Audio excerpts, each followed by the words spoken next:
Ready for this? Yeah. I think I'm going to dunk. No way. Yeah. I think I'm going to dunk. There's no way. I think I'm going to dunk. Have you ever dunked before? I've never dunked, but I think I'm going to train and dunk. How tall are you? 6'3". You could do it. I think you could do it too, for Yeah, sure. Big cat could do it. I have a ton of faith I think I'm going to dunk. I think I'm going to dunk. I hope you. I mean, I hope you could too. You would have to lose a lot of weight. On today's part of my take, Life Without Football, we have all the boys back. Max is back in studio. We've got two great interviews for you. NBA Commissioner Adam Silver. We've never interviewed a sitting commissioner before. Very cool. And then we have our good friend Joe Burrow, who we interviewed at the end of Super Bowl week. We are going to talk a little Super Bowl fallout, Max's night with the Eagles, Hot Seat Cool Throne, Fyre Fest, and then we're going on vacation, and we'll have Dungeons & Dragons for you on Friday, and we're brought to you by our friends at DraftKings. Hey, basketball fans, you ready to win real money? Check out Pick 6 from DraftKings. When it comes to basketball payouts, DraftKings Pick 6 dunks on its rivals, including prize picks. When you hit all your picks, you'll slam some higher minimum payouts on Pick 6 than flex plays on prize picks. And best of all, you'll win even more cash if you posterize the competition. Track your picks for a shot at huge cash prizes. That's all there is to it. Pick 6 is available in most states, including Missouri, California, Texas, Georgia, and more. Don't settle for a smaller payout. Switch to Pick 6 and cash in your basketball knowledge. New players get 50 in Pick 6 credits instantly on just a $5 entry. The fun of the basketball season continues with the most fun way to play fantasy sports. Pick 6 from DraftKings. Download the DraftKings Pick 6 app now. Use code TAKE. That's code TAKE for new customers to play $5. Get 50 in Pick 6 credits. Better payouts, bigger wins, only with Pick 6 from DraftKings. The crown is yours. Okay, let's go.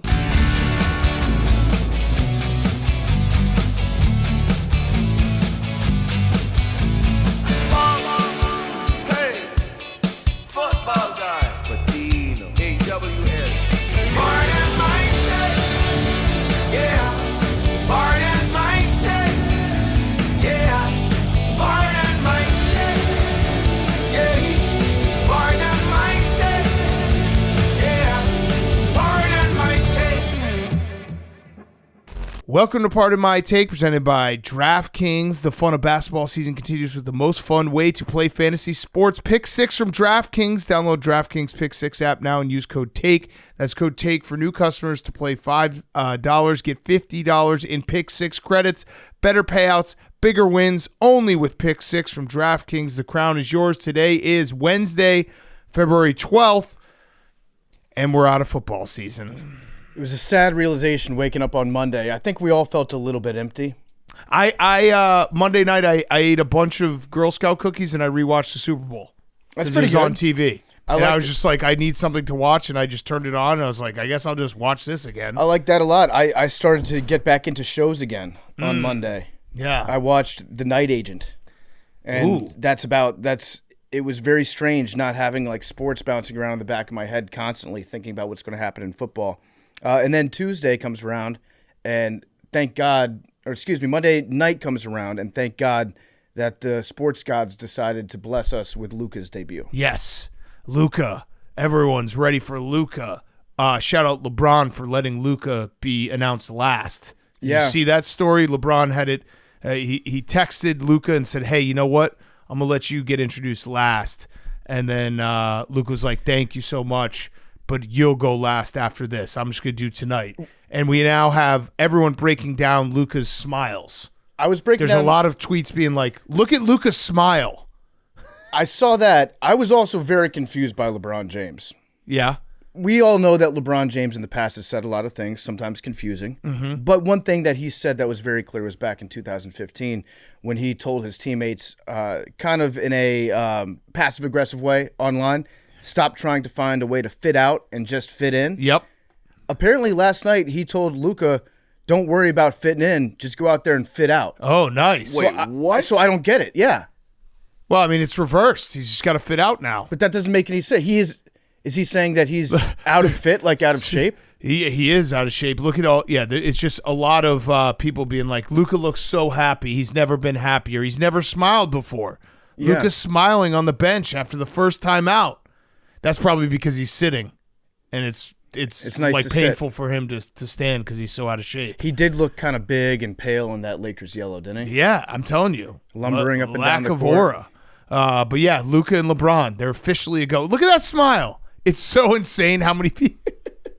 So many people talking about Luka's smile. He's been saved from the basketball Siberia that is Dallas, Texas. Yeah, listen, he finally will get to play in the playoffs this year. Yeah. Wait a second. Also, did you guys see in Dallas, they finally started, so I think it was their second home game since the trade. Mm-hmm. They started letting fans actually be on the Jumbotron again, and then a fan got kicked out. They were doing like a sing-along portion, and they went to this guy. He was fake holding a microphone, and he was singing, and then he just looked dead into the camera. He just said, "Fuck Nico." Yeah. He got kicked out. They kicked that guy out. Everybody in Dallas, like if they show you on the Jumbotron there, you should say "fuck Nico." Oh, so funny. I like that a so lot. So petty. But yeah, Luka, the Luka show. I'll tell you what. I think it might be Austin Reeves' team. It's not Dalton Connects. If you want to talk about body language, he did not look happy. Well, he had 0 points last night. It was disgusting. No, they didn't even. JJ Redick probably did the right thing and said, like, you don't have to worry about playing. Well, they're it's like a he said, she said. They're contesting the Mark Williams physical, so there's still a chance that Dalton Connect. But they're also saying, the Hornets wanted to trade for you. Like, we didn't want to trade you. But business. They just wanted you so bad. So Charlotte, they're the ones that are contesting the trade. They're like, no, he didn't feel the physical. Yeah. It's actually, he's in the best shape of his life. Yeah. Yeah, so which is they also came out with the Mark Cuban report, which was like he really tried to convince Nico not to do it, but by the time he found out, the deal was done. Yeah. Which I imagine like a movie, like Mark Cuban fell to his knees at Walmart. Actually, yeah, like wherever he was when he found that out. Mark Cuban he actually fell to his knees. Yeah, Mark Cuban was the woman when Trump in 2016. Yeah. No! Well, they told Luka! him. They told him late, and Mark said that the biggest mistake of his entire career was trading Steve Nash, and he's like, I don't want to make a mistake like that again. And they told him he didn't re-sign Jalen Brunson too. Yeah, that's true. So but he's made a couple mistakes. Mistakes. Yeah, they just gave him a heads up, like, hey, Mark, just so you know, we're gonna do this thing that you're gonna hate, and you are powerless to stop it. But in defense of us, Mark, Luka he doesn't want it enough like a guy like Shaq. Right. Yeah. So that's what's going on here. Did you guys see? Turns out the boycotters of the Super Bowl were not great because it hit a record 126 million views. Yeah. Now they've changed how football's back. Nice job. Football's back. They have changed how they determine it. I think they're just counting everything now. Mm-hmm. But still, for all the people who are like, I'm not watching this, you kind of got left out. Yep. What, Hank? Say it. It's a podcast. Ratings have never really made sense, so this isn't a current thing because the Nielsen box, every time I heard how that system works, it didn't really add up to me. Didn't make sense. Mm-hmm. This makes, if they're just adding streaming numbers, like they could just make up numbers. Correct. Mm-hmm. Which is what I guess, all platforms and stuff do.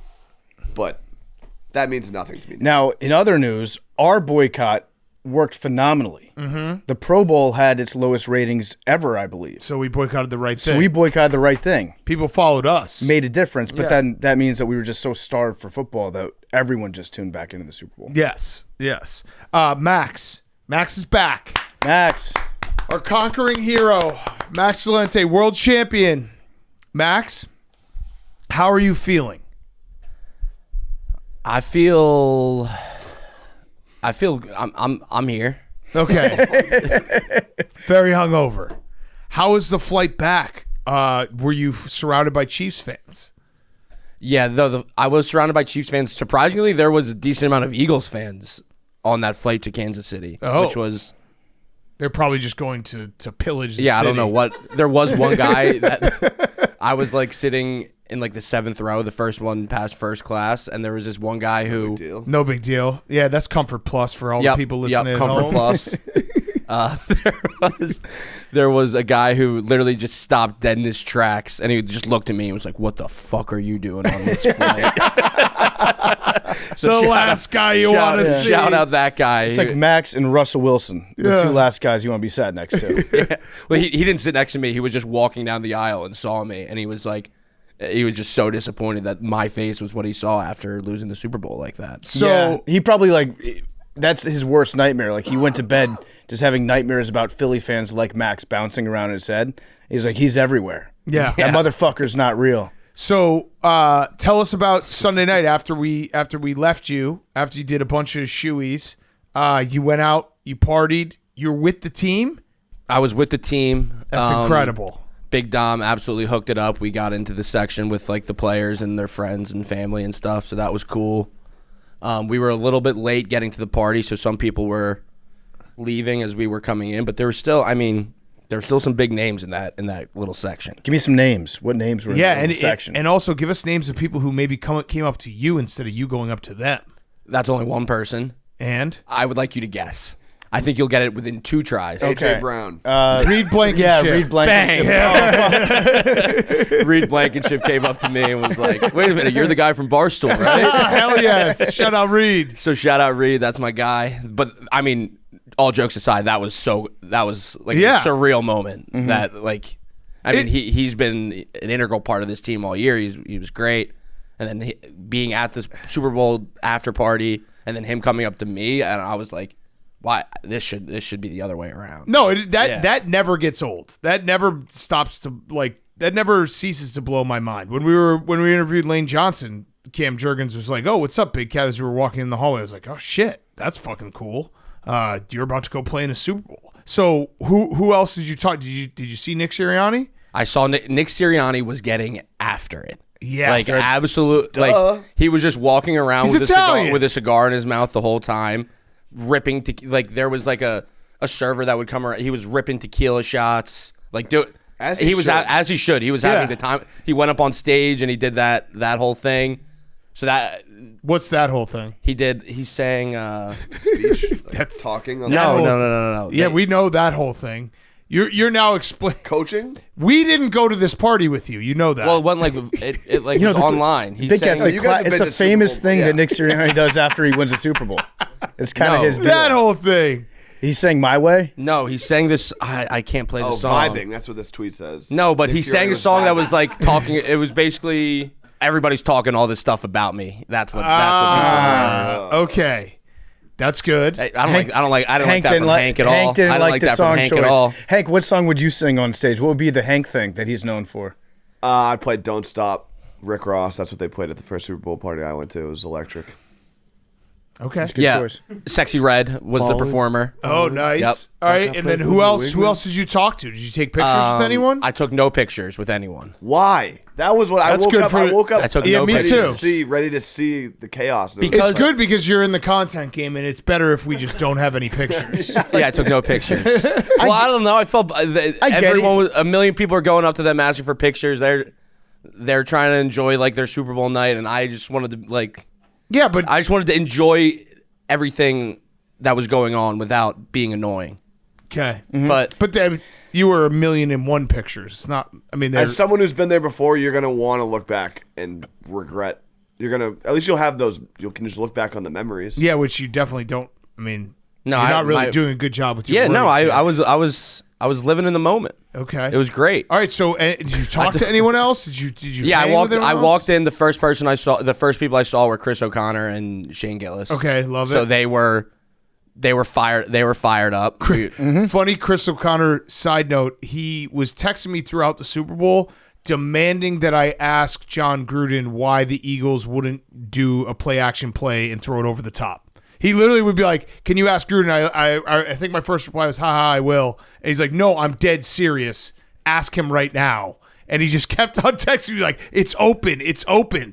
And then they hit the Devontae Smith touchdown. He's like, "See, It's open." He was just obsessed with it. Chris O'Connor over the top. He was the main character of that party. Like he rocks. He was like forming it like a dance circle, and only himself was in the middle dancing in the circle. He was awesome. What was Pug doing at this party? Pug got Pug got a picture with Sirianni. Okay. Good. So Yeah, good job. Can we see that There we picture? go, I Pug. haven't seen that picture Hell yet. yes, we'll pull Pug. up that picture. Where can I find this picture? So Pug took one, Roan took one. You were just like, nah. Nah, I want to was be there. I nervous. want these guys to be friends with me for life. They're gonna. I bet you Nick didn't- Sirianni's like, who is that fucking dude in the booth that didn't ask for a picture? I need that guy. I do like how in Max's mind he's like, you know, me and Sirianni, we're too close for that. That'd be weird if I went up to him and asked him for a picture. It's like I can do that whenever I want. Yeah, no. Looking back, I probably should have asked for a picture. I get it though. Like you don't want No, to, you- you don't yeah. want to be annoying. They got cameras over, but I'm telling you, like that at that point, they do not give a fuck. If and somebody wants a picture. and in 10 years, you're gonna be like, yeah, I kind of wish I had a picture of that. Yeah, you Jalen could- Hurts was also there, You know what? and The beauty is, I want to hear about Jalen Hurts, but the beauty is memes. I would like you for the next day find every picture that Nick Sirianni took with someone and just do the Max face. So that way we have a bunch of pictures of Max with Sirianni. Every single one.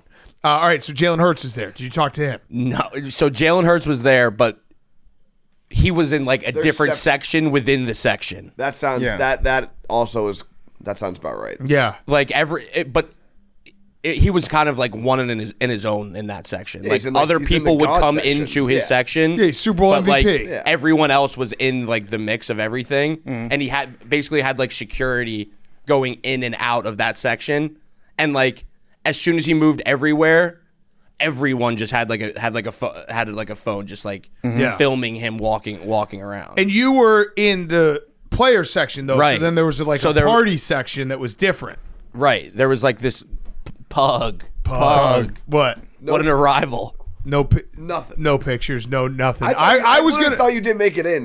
Me too. I saw Chris's Instagram post with you in it. I was like, oh, he made it in. I was worried when I woke up. I took the a next- picture with Chris. When oh, nice, sick. No. Chris probably asked you to take a picture. No, we were me, Chris, and Big Cat were in a group chat being like, we got to meet up. So then once we did meet up, I sent Big Cat a picture of us. Wait, so yeah, I woke up the next morning. I was like, oh fuck, they didn't get in. This is bad. I went to sleep. I didn't help, and then it turns out you got all the way in.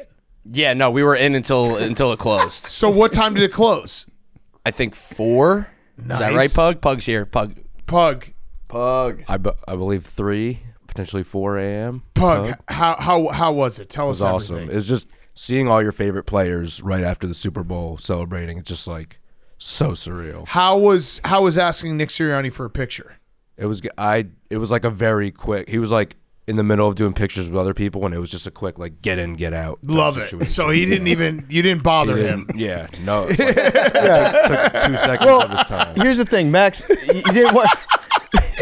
We didn't need a picture of Sirianni, Max, because you gave a recap in words that describe it better than a picture ever could. Because it looks like right after you left the party at 3:08 a.m., you tweeted Sirianni was so sick tonight.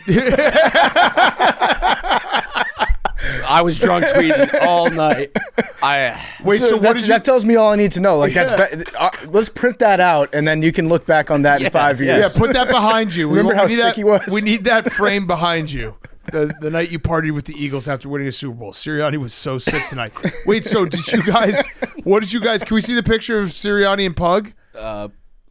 By the way, every time I see a picture of Pug, I audibly am like, he's just the cutest. I don't know why. I'm just like, he's just the cutest guy we got. You remember I that love- chill I guy love the meme that went friendship. viral like, I don't know, 2 months ago? Yeah. Pug is the chill guy. Yeah. He's just a chill guy. Yeah. I also I'm so pro going to a Super Bowl by yourself. That Dude. friendship and bond. Because I have a buddy who went to one of the Patriots games with another guy we work with that was a random connection, and they still will be like, that's my best friend for life. That I was Just 'cause of explaining one it game. because people were kind of roasting me and PFT, being like, "Why would you buy one single ticket?" I was like, "Dude, it's the Super Bowl. They're gonna." Connor made best friends with his seatmate too. Yeah. And again, it's the Eagles winning this Super Bowl and the way they did it has made me get to relive the Patriots Super Bowls. That's all I did yesterday was just rewatch the Seahawks, rewatch the Falcons. That's awesome. and Get in love there that. and make it by I yourself. love that, Hank.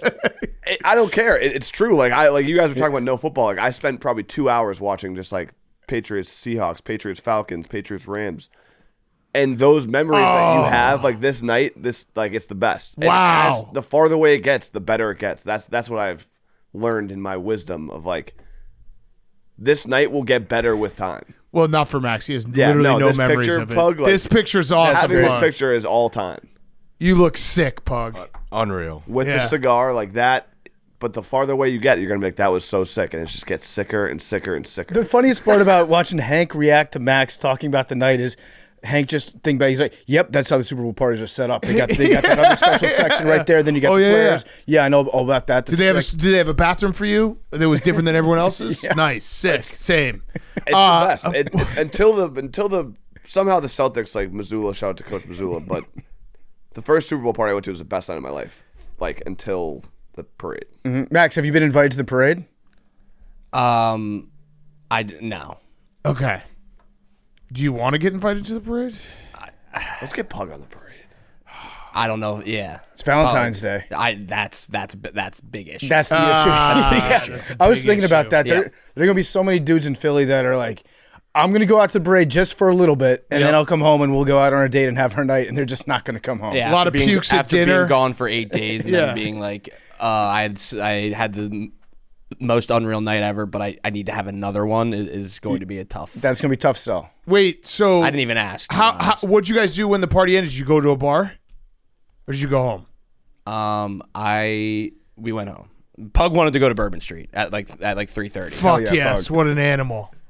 Once the game ended, there's just like swarms of Eagles fans. Like, we're all going to Bourbon. So like, I still was feeling that energy a little bit, but going home was the right move. Yeah, and then Pug, how was your flight through Kansas City? Were people like, God damn it? My flight was through Atlanta. Oh, okay, I all had a right, different all right. Yeah. So you didn't do the Kansas City connection. But there were some issues, weren't there? Paul? Yeah, we got delayed, then delayed again, then deboarded, then delayed, and then we were back. So what time did you get home? Like 2 a.m. Oh my God. Yeah, But we're back. How many times did you look at this picture during the flight?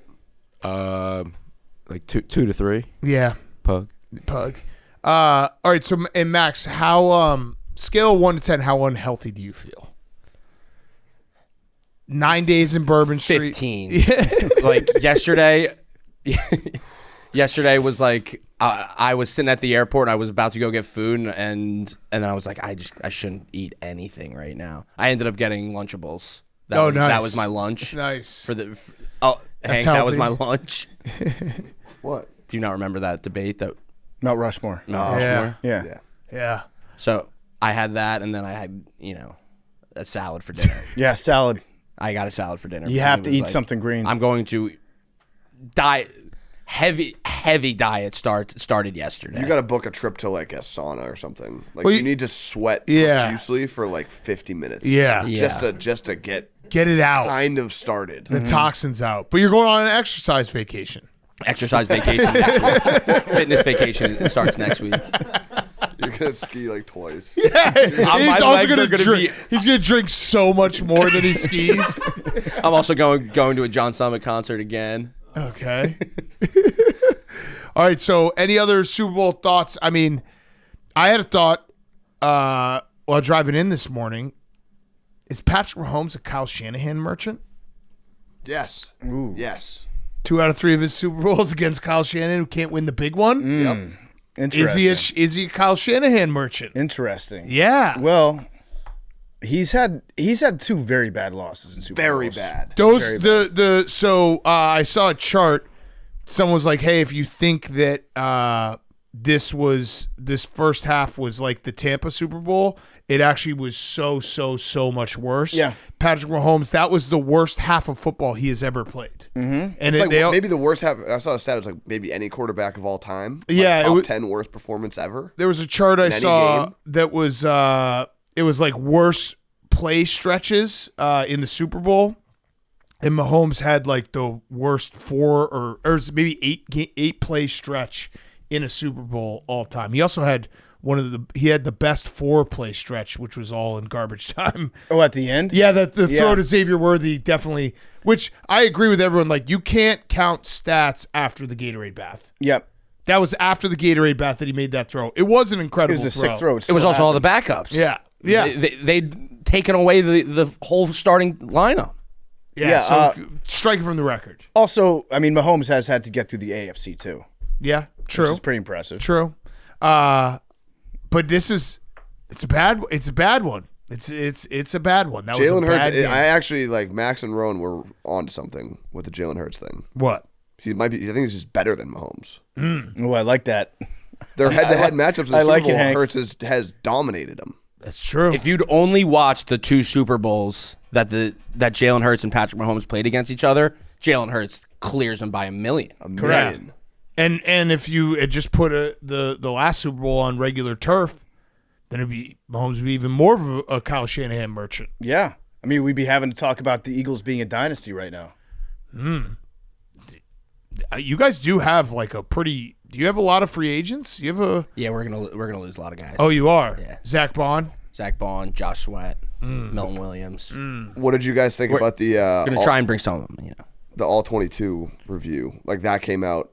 I saw with like all the sacks and all their like Travis Kelce, and they got destroyed. Kelce was not looking great on the film review. My all 22 analysis is that Lane Johnson is a fucking man. Yes. Every single He's a time you see beast. Lane Johnson, he's just bodying someone. That is a man that you don't want him to put his hands on you. Yeah. There was one that I saw that he like throat punched a guy. Yeah, he was bodying Chris Jones. Yeah. Yeah, he was an animal. He just put him out on an island too. He never had help. The Eagles were just that much better than the Chiefs. Did you see Kenny Pickett? No. At the party? Yeah, at the party. No, I did not see him at the party. That would have been cool. Yeah. What type of jumpsuit was Big Dom wearing? Big Dom basically got us into the party and then immediately left. He had a lot of stuff going on. He was like, he texted me the next fact day. that he He's even got a lot of you in stuff going on. Yeah, The Super Bowl after party is Big Dom's Super Bowl. Like he's got to be on point with that. As he was walking us in, CJ Gardner-Johnson was walking out, and he was like, Dom, I'm gonna need a ride for me and all these people, like immediately. And then he was like, all right, I'll get to you in a second. Also, I want to. You see, the Swifties are kind of at war. Oh, Yeah. I do want to see it. I want to hear about that, but I just want to defend Big Dom for a second because I've seen this narrative being thrown around that he's like hunting for the camera. It's his literal job to be next to Nick Sirianni after a game. Like if you are upset that Nick Sirianni's getting a picture taken and Big Dom happens to be behind him, he's not looking for the camera. He's doing his job. That is his job. Shout out Big Dom. Go ahead, Swifties. Which CJ Gardner-Johnson was the person. He posted it on a story, a picture of him and Kelce, and his quote was, "Should have stayed with that thick shit." Oh, Yeah. So Swifties are fired up. They are. Well, there was that picture of Taylor that went viral like 2 weeks ago. I think they're also mad about her getting booed. Like And I think Travis Kelce's ex-girlfriend might have been there. Yeah. I think she Yeah. was. But yeah, there was that picture, and it confirmed the fact that Taylor Swift does, in fact, have a leg. And all the Swifties are like, oh, look how thick she is. Look how strong that leg is. And it was just like a leg. And It was a leg. So now CJ is saying, oh, he should have stayed with the thick girl. And then now all the Swifties have responded by leaving bad reviews for CJ Gardner-Johnson's mom's restaurant. Is that what it is? That's nasty. Nasty work, Swifties are Swifties. sore losers. You know Well, they've never lost. Yeah. They've literally never lost. They weaponize social media. That's what Yeah. they do. They do. But they that was their first big loss. Yeah. And it was huge. How do you respond from adversity? I don't know. We'll see. She's going to put out a banger album about this Super Bowl. I think he's going to retire. You do? He looked old. He did. He did look old. He is old. He wasn't getting off the line. Yeah. Yeah. I mean, the Chiefs just overall just looked bad. There was nothing. Andy Reid might retire. Chiefs' run defense was pretty much all you can say was good. Is this Eagles team the best football team of all time? Oh. Because, well, hear me out. You've got Saquon Barkley. One of, I'd say maybe a top 10 running back of all time, right? The way that he's playing right now. Not in terms of longevity this season, incredible. Shout out that. talent-wise. But by the way, just a side note, shout out that one guy who posted a video of him pinning Saquon Barkley in like 6th grade wrestling. Never let go of that. That was Yeah. so good. Saquon won a Super Bowl birthday. Yeah. He's like, hey, check out this time. All right, Keep Saquon going. Barkley, he was in the MVP consideration. He had a great season. Yep. Top 10 season of a running back of all time. The offensive line for the Eagles, maybe top 10 offensive line of all time. Defensive line, you could make the same argument. And their pass rush, make the same argument. Impact rookies all over the place. Great secondary. Shut down Patrick Mahomes. Quarterback, better than Patrick Mahomes. Yep. Beat Patrick Mahomes in the Super Bowl. And we're talking about Patrick potentially being the second or going into this game the best quarterback of all time. Well, a guy that just beat him, you would say that he's probably the second or the best quarterback of all time. Is this the best football team ever? Max? I already made this argument on Sunday's show. Did you say they're the best team ever? Yeah. He did. He said that was 16 yeah. and 1. I just started saying that we basically were undefeated. Yeah. He found a way to get out of every single one of their losses. Yeah. Best. So the Eagles number 1, Patriots number 2. Yeah, I mean that's the thing. That shit doesn't matter because it's all you can make the argument for anything, but all that matters is they're both Super Bowl champions. Mm-hmm. And the Chiefs are not. And the Chiefs are not. And Patrick Mahomes is probably going to use his revenge and get like way better and win another one. Right in everyone's face. Oh, you think he's totally done? Hank is not unironically doing the washed trash. Ass. You actually think Patrick Mahomes is done? Like we went He's along got with a the joke, but we went along. He's got a huge mountain to climb. If he can win 5 more Super Bowls to beat Tom Brady, good for him. No, you've become Max Kellerman. Wait, but we were when you did the wash thing on Sunday night, we were going along with the joke. Like he is going to win another Super Bowl. Maybe. Okay. All right. So he thinks no. This is you have become Max Kellerman. Either you die a villain or you live long, or no, die a hero or live long enough to become a Kellerman. How many Super Bowls is he going to go to for the rest of his career? NFL's hard. It's hard to stay healthy. It's hard to get back. We've talked to all these quarterbacks and pros where it's like, it's a constant narrative on the show. You never know. Probably 1 or 2. Okay. So would you bet that he'll be back to at least 2? I would look at the other line. Okay. It depends how juicy the plus sign was. Who wins a Super Bowl? I'd probably take no. Okay. Who wins a Super Even Bowl though he's been to first? 5 out of the last 7. Yeah, but it's tough. He's just a check down merchant now. Okay. Who wins the Super Bowl first? I'm on Patrick I'm on Mahomes Hank's side or here. Drake May? Drake May. Okay. We come. Okay. Okay. Yeah, well, we know you're on Hank's side, but you killed him. Tom Brady will never have tape like that first half tape, no matter what. That will be on his legacy forever. Did you body that him? he had a chance to do something legendary and came out with the worst performance in the history of football. He played worse than Sam Darnold did. Yeah, he was very bad. And it was a Super Bowl. Do you think, Max, is there anything to be said that Carson Wentz is your good luck charm because the Eagles have 2 Super Bowls when Carson Wentz is on the sidelines? That great point. We just need to find him an AFC team next year that will be in the Super Bowl and just have him out there. You're undefeated in Super Bowls when Carson Wentz is a backup somewhere. That's an excellent point. He also kind of didn't. I reviewed the tape, kind of shaded Jalen Hurts after the Super Bowl. I couldn't fully understand if it was he never saw him, but Jalen Hurts was kind of looking to give him a high five, and Carson Wentz was walking the opposite direction. Interesting. So we'll just go with that. Do you think Carson Wentz still thinks that he's like, if that were me, I would want to? Oh, for sure. I would say good luck charm is more Nick Foles. Nick Foles even posted, it's really cool that Tom Brady got to be, or I guess it's Tom Brady that's the good luck charm. Yeah. But Nick Foles pointed out Tom Brady got to be there for the Eagles' 2 Super Bowl wins. He might be the good luck charm. Well, Tom Brady, and also Tom Brady was there for both the Patrick Mahomes Super Bowl losses. Yeah. So I'm so happy for Tom. What do you review the tape? All right, so here's Jalen Hurts and Mahomes. Then Jalen Hurts goes towards Carson Wentz, and Carson Wentz is like, nah. I don't know. I just like the pettiness. I like the idea like the of narrative. That, I don't think there's I don't so buy many it. people in between them. No, I don't. It's like that you're going to go see the other starter. I don't know if it's customary or not to go see the backup right away. I just like the narrative. Now, if it's Carson Wentz, you have to check in town. Yeah, you have to. Like, you have hey, to just say so you know I'm in something. your city. Yeah. Hey, Jalen, that should have been me. Yeah. That would be awesome if he went up to him and said that. Just so you know, it should have been me. It's probably way better to not even make the Super Bowl than it is to make the Super Bowl and get blown out like the Chiefs, right? Yes. Yeah. So good job, all of us. Yeah. Yeah, it was planned all along. Mm-hmm. That's what Brady was saying. He's like, no one talks to me about when I've lost an AFC championship. I only get talked about the losses in the Super Bowl. Mm-hmm. Yeah. Super Bowl's And the biggest Mahomes' game. losses, massive. And shout out Jalen Hurts. Incredible story. Imagine having benched 3 at Super Alabama. Bowls and a negative point differential. That's embarrassing. This is more Hank's Super Bowl than Max's. I I literally felt like I felt like I won the Super Bowl yesterday. Like, What are you gonna say, Max? I hadn't really thought about how bad it would have been, but after the way they'd lost, like it really put in perspective how good it is to win.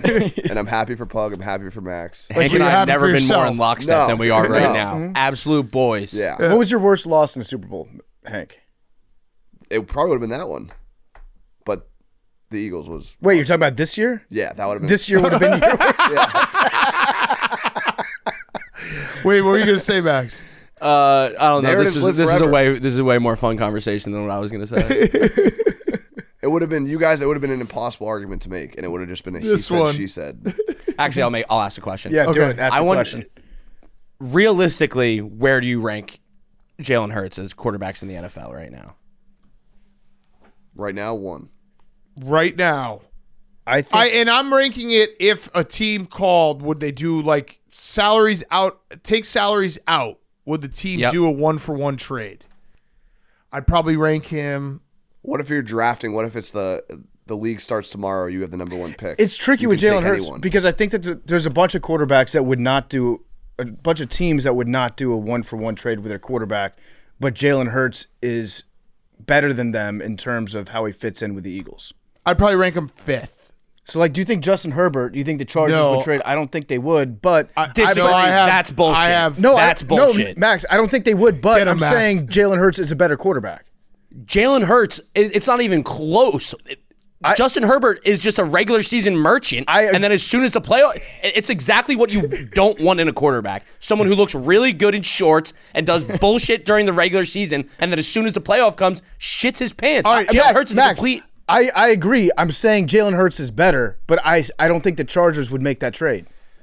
All right, I so don't that's know. what I'm saying. If All right, you're Harbaugh just likes starting fucking winners. you get a fresh true. draft. You're number That's 1 on facts. the clock. Every NFL player's available. I would probably.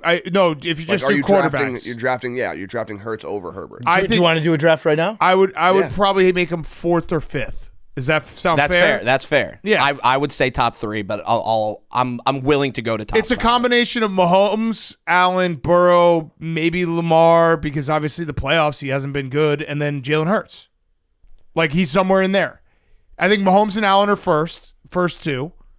You would agree? I think like Josh Allen and Hurts is Josh above Allen is Lamar. 1. Hurts is above Lamar. You can't.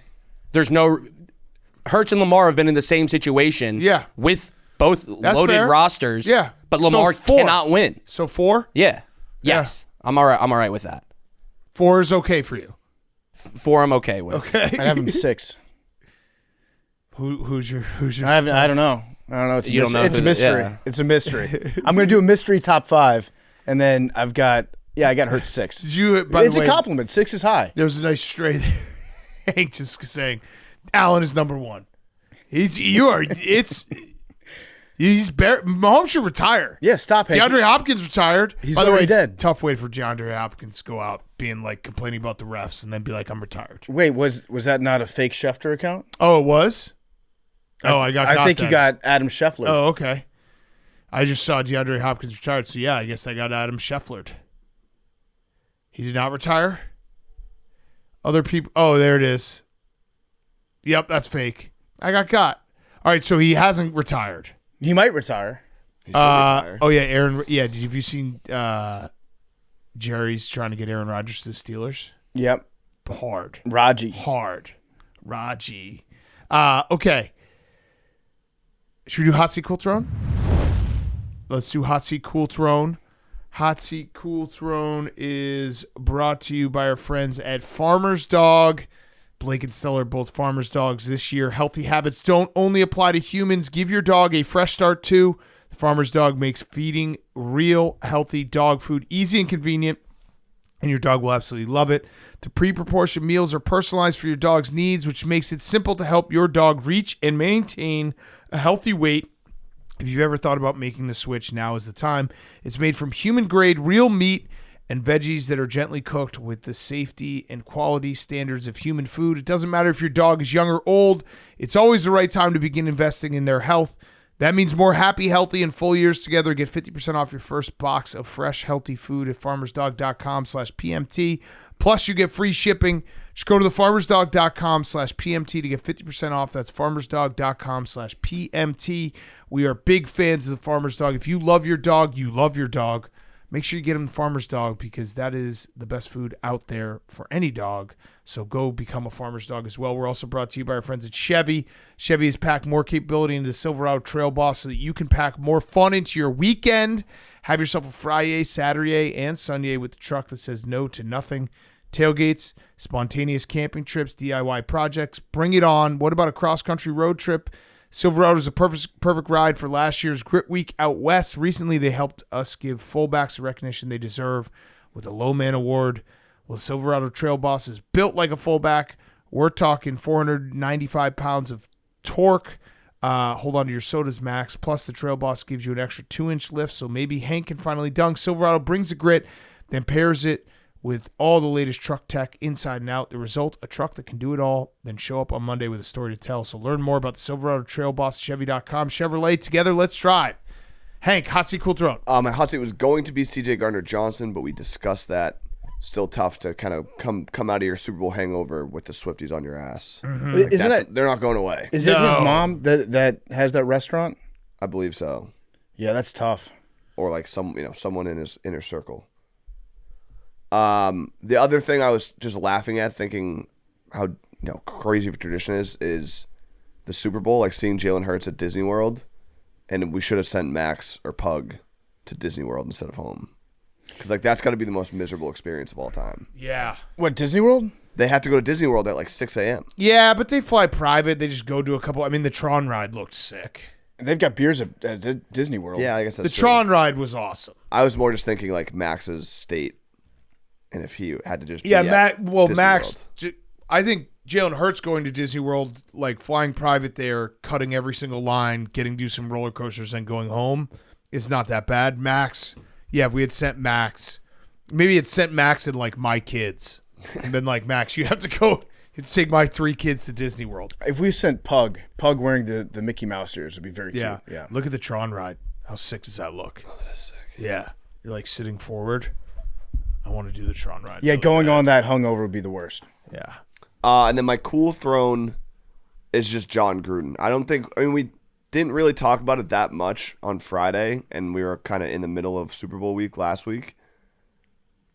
But coming out of it, I've spent so much time just thinking about John Gruden. I miss John him. Gruden. I miss him so much. We have a crazy, surreal job, and we have moments all the time where it's kind of like, pinch me, how is this happening? But Yeah. going away from Super Bowl week and just being like the amount of time we spent with John Gruden and how just unbelievably legendary of a guy he is, off camera, on camera, like, and just the fact that he just hangs with it'll be on PMTV, I think, but we had a dumb debate with him for like an hour and a half, like he was Max. Mm-hmm. He's the best. I miss him. You spent like the week in his house too. Yeah. No, I would wake up and he would just be sitting there taking notes and like give me a quiz when I would wake up, and I was just like, "What's going on?" He's always pumped. Yeah. John Gruden is the most pumped individual I've ever hung out with in my life. I tease this at the end of the gambling stream, but I think I successfully talked John Gruden into coming for the first 2 days of March Madness, which I'm already just so pumped for. I was like, "Do you watch college ball?" He's like, "Yeah, I like any sports." I was like, "Do you want to come gamble with us for 2 days?" He's like, "I'd be into that." Yeah. Fuck yes. He's always fired up. Yeah. So yeah, I miss him. I just miss him. Same. The only thing that really pisses him off is when people in the room are not adequately fired up. Yeah. He likes to have energy in the room. Yeah. And he, much like Coach Missoula, like, and that's, I think, just a trait of a good coach. Like, he just makes you want to be a better person. What are you gonna say, Max? Well, it's Hank. Hank is the one that he gets mad at. Yeah. Mad at for not having fired enough up. energy. You do need to bring the juice. No, I know he makes me want to be a better person. Like he makes me want to bring the juice. He makes me want to just go. So hard. are you gonna be a better person? I'm gonna try for now that I know he's watching. I mean, Coach Missoula is the same way where it's like now that I've been blessed to meet him and be in his presence, like I want to be better for him. How can you be better? Disappointed. I can try harder. I can go harder. That's kind of higher. that's kind of hurtful, isn't it? What? Like Hank has never considered trying to be better for us. Yeah, it's true. No, you guys For this show, or for us, for a You boss. guys are like me. No, he just. What do you mean? I want to. Iron sharpens iron. I want to stay sharp for PFT. You think we're lethargic? No, but like What? We go hard. You're not Damn. coaches. You don't have Yeah, to but like coach. what? Like I prep for this show and get ready for the show, knowing that your PFT is going to do the is being same mean to me. No, but I want to bring my A game because I know PFT will bring his. Excellence brings out excellence. You have never once thought Not I for want the show. I'm talking about in life. I'm Yeah, talking no, about but- in Yeah, life. but this show is our life. Right, but John Gruden's not around you for your life. He's around you when you're working. I get hard for you guys. Yeah, Yeah, thank you you, do, Max. you do, Max. Max Always gets real hard. hard I'm for us. always hard That's for you my guys. hardest boy. It's okay. We just can't. We can't bring out of you what Missoula and Gruden did. It's fine. It just hurts. I just said it was hurtful. I there's didn't some say that people- you're wrong. I just said it's hurtful. Some people in this world are self-starters. Yeah. And they don't need somebody to grab them by the face mask and tell them what to do. Other people need to have their hands held, and that's okay.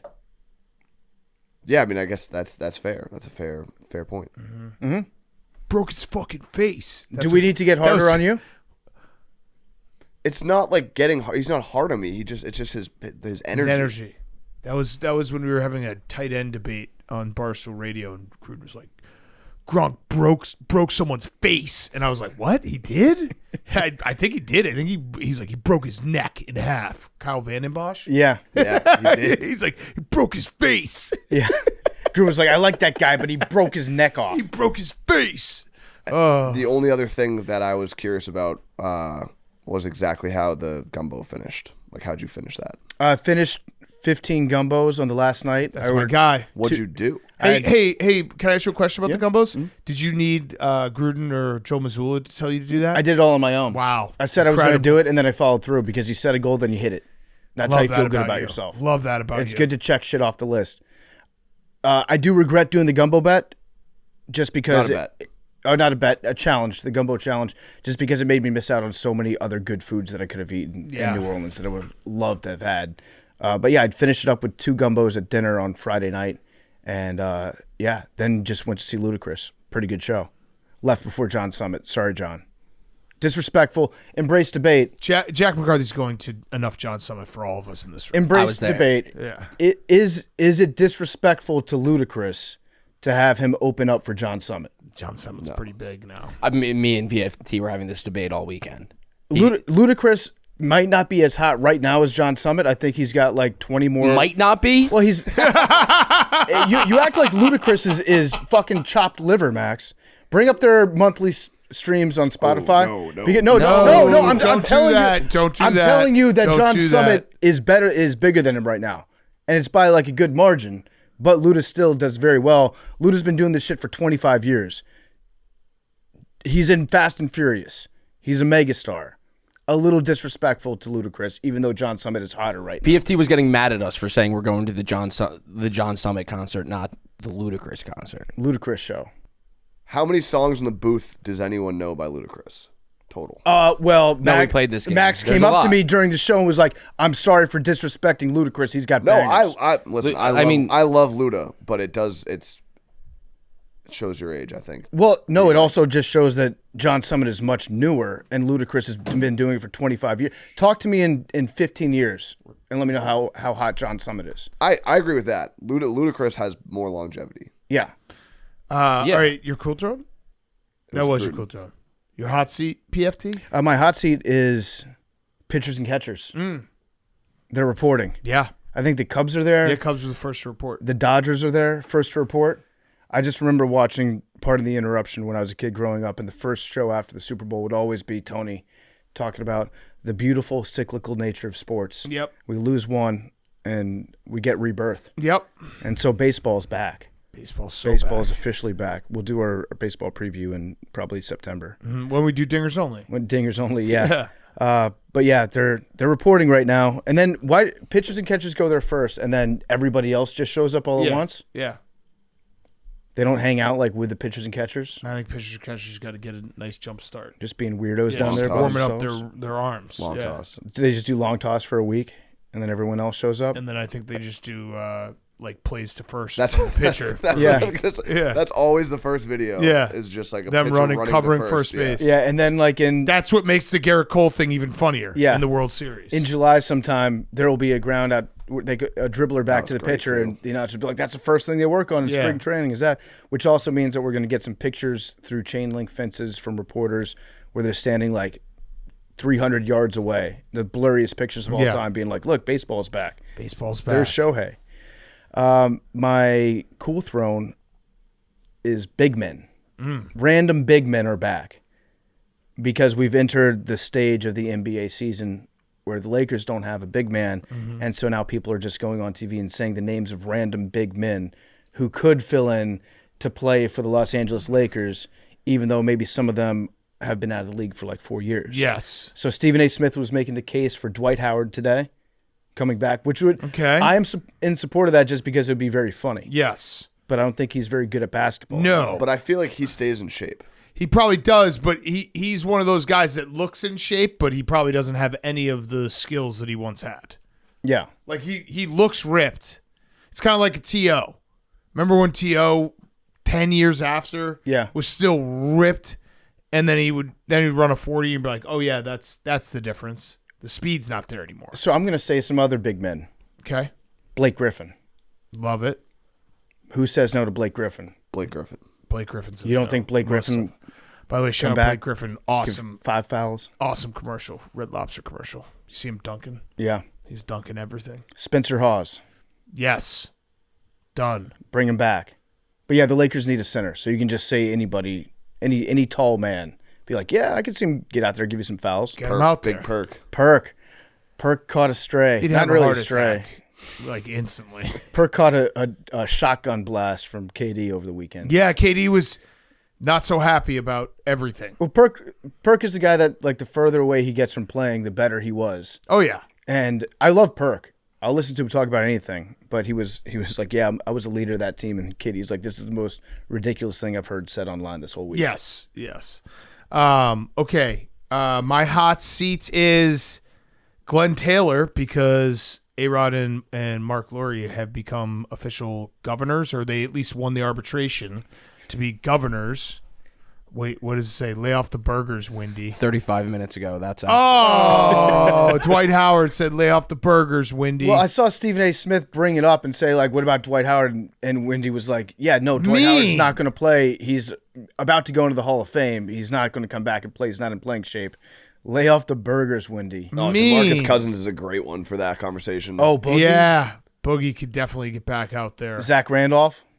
I saw Zach Randolph. No.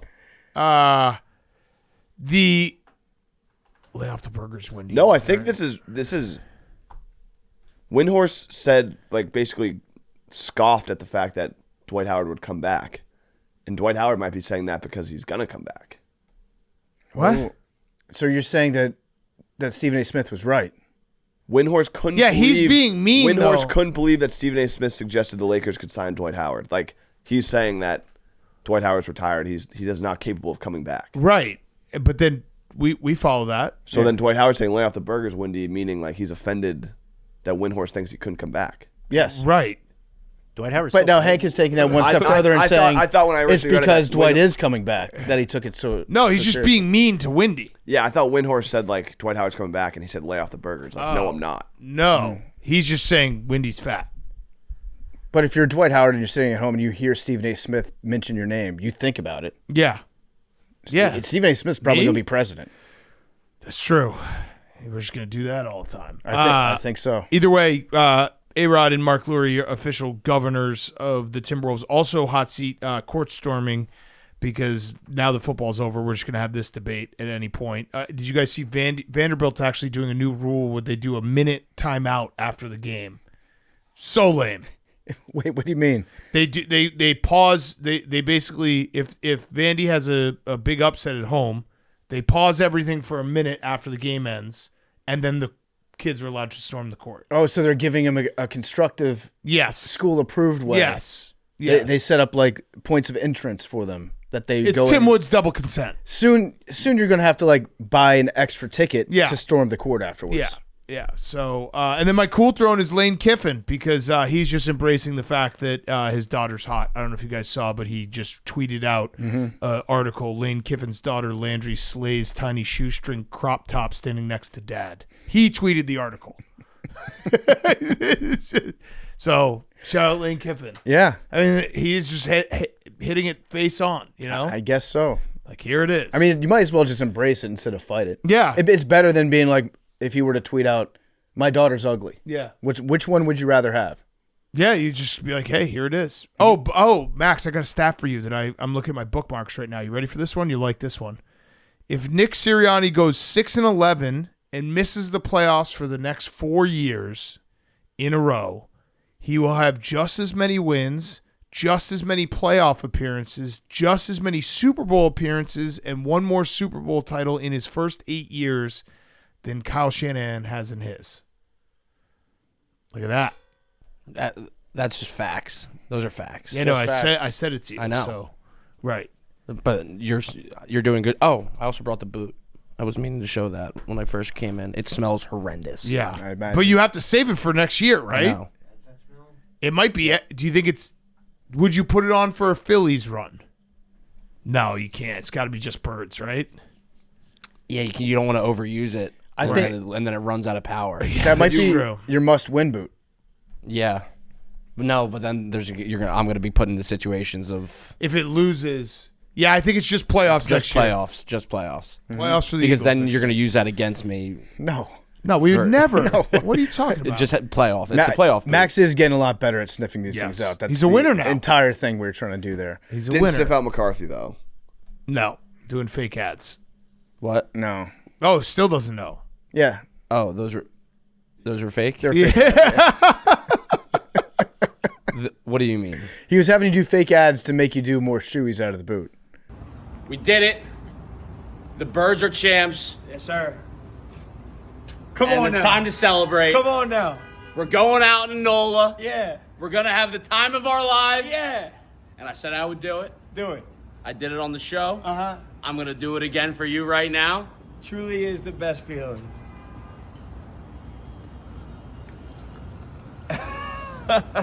Truly is. It truly It is. truly is the best feeling. You hit it with that. Yeah.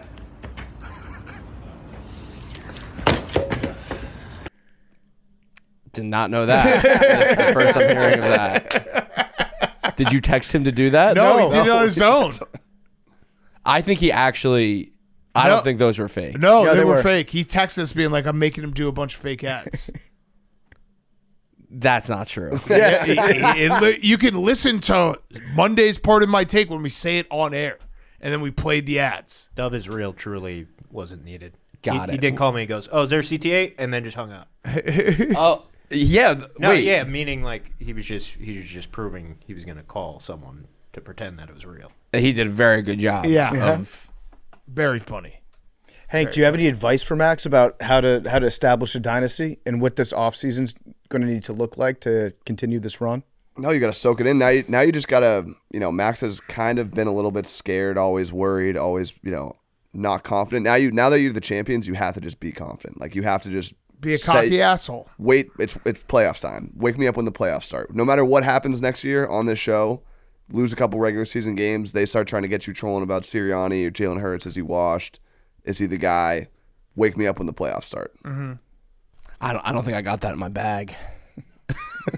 I don't think I have that. No, he's going to live and die with every game. Okay, let's get to our interviews. We got Adam Silver, and then we have Joe Burrow. Okay, before we get to Adam Silver, we're brought to you by our friends at Morgan & Morgan. There's a reason why coffee's the first thing people reach for in the morning, just like there's a reason why Morgan & Morgan is America's largest injury law firm. For over 35 years, Morgan & Morgan has been fighting for the people, just like you and I, and they have over 100 offices and more than 1,000 lawyers nationwide. When hiring Morgan & Morgan, it's like hiring an army that has your back. If you're injured by the negligence of another, you deserve to be paid. When you hire the wrong law firm, you may be beat before you start. All law firms are not the same. That's why you need Morgan & Morgan. If you're ever injured, you can check out Morgan & Morgan. Their fee is free unless they win. For more information, go to forthepeople.com/PMT or dial #law, #529 from your cell phone.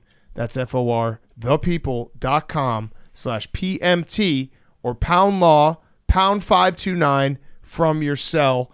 Morgan & Morgan is the one you can trust. We're also brought to you by our friends at TaxAct. It is tax season. Henry, how we feeling about tax season? The IRS is now open and accepting returns. Tax season is officially here. So how you feeling? 'Tis the season. Football season's over. Tax season has begun, and I feel great. I feel as little stress as I've ever felt in a tax season. That's because I found TaxAct. They have easy-to-use software. Max refund guarantee, not max delente. Maximum. We would like guarantee. a refund on our Max. No, I love Max. Yeah. We're boys. Always have been. And they have live tax experts when you need help. They got it all. Any question you have, TaxAct can answer it. They have expert assist. All their tax experts are U.S.-based. And all you have to do is go to taxact.com, check it out, see the deals they have, see what fits for you. Taxact.com. Okay. Get involved. Tax season. Memes, you're doing your taxes on TaxAct. How you feeling? Feeling great. Feeling locked in. You got it locked in? Locked in. Locked down? You get a Locked virtual, in? You get a virtual tax expert. They hook you up. Love that. Okay, so go check out TaxAct now. It is tax season. Don't stress when you have TaxAct. That was good. Go get them. That was good. Your mic's still on, Max. That's okay. Go check out TaxAct now. All right, here he is, Commissioner Adam Silver. Okay, we now welcome on a very, very, very special guest. It is NBA Commissioner Adam Silver ahead of the NBA All-Star Game weekend in San Francisco. Mr. Commissioner, should we call you Mr. Commissioner? We've never had a commissioner on before. Paul Rabel. Yeah, that's true. Yeah, second commissioner. Yeah. I know, Paul. Adam, please. Okay, so Adam, thank you so much for joining us. I have to ask because we're very excited for this interview. What was the sell process for you to come on this show? Did someone have to tell you like, hey, these guys actually aren't the worst? Because I can't believe you're on. We're excited to interview you.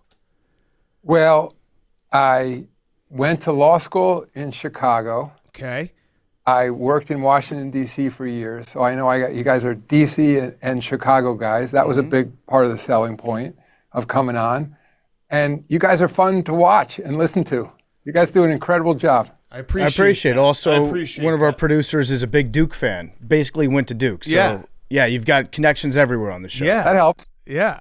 All right, so All-Star Weekend. How are we feeling going into All-Star Weekend? I know you have tried to tinker with the All-Star Game to make it, better for fans. How do we feel going into this one?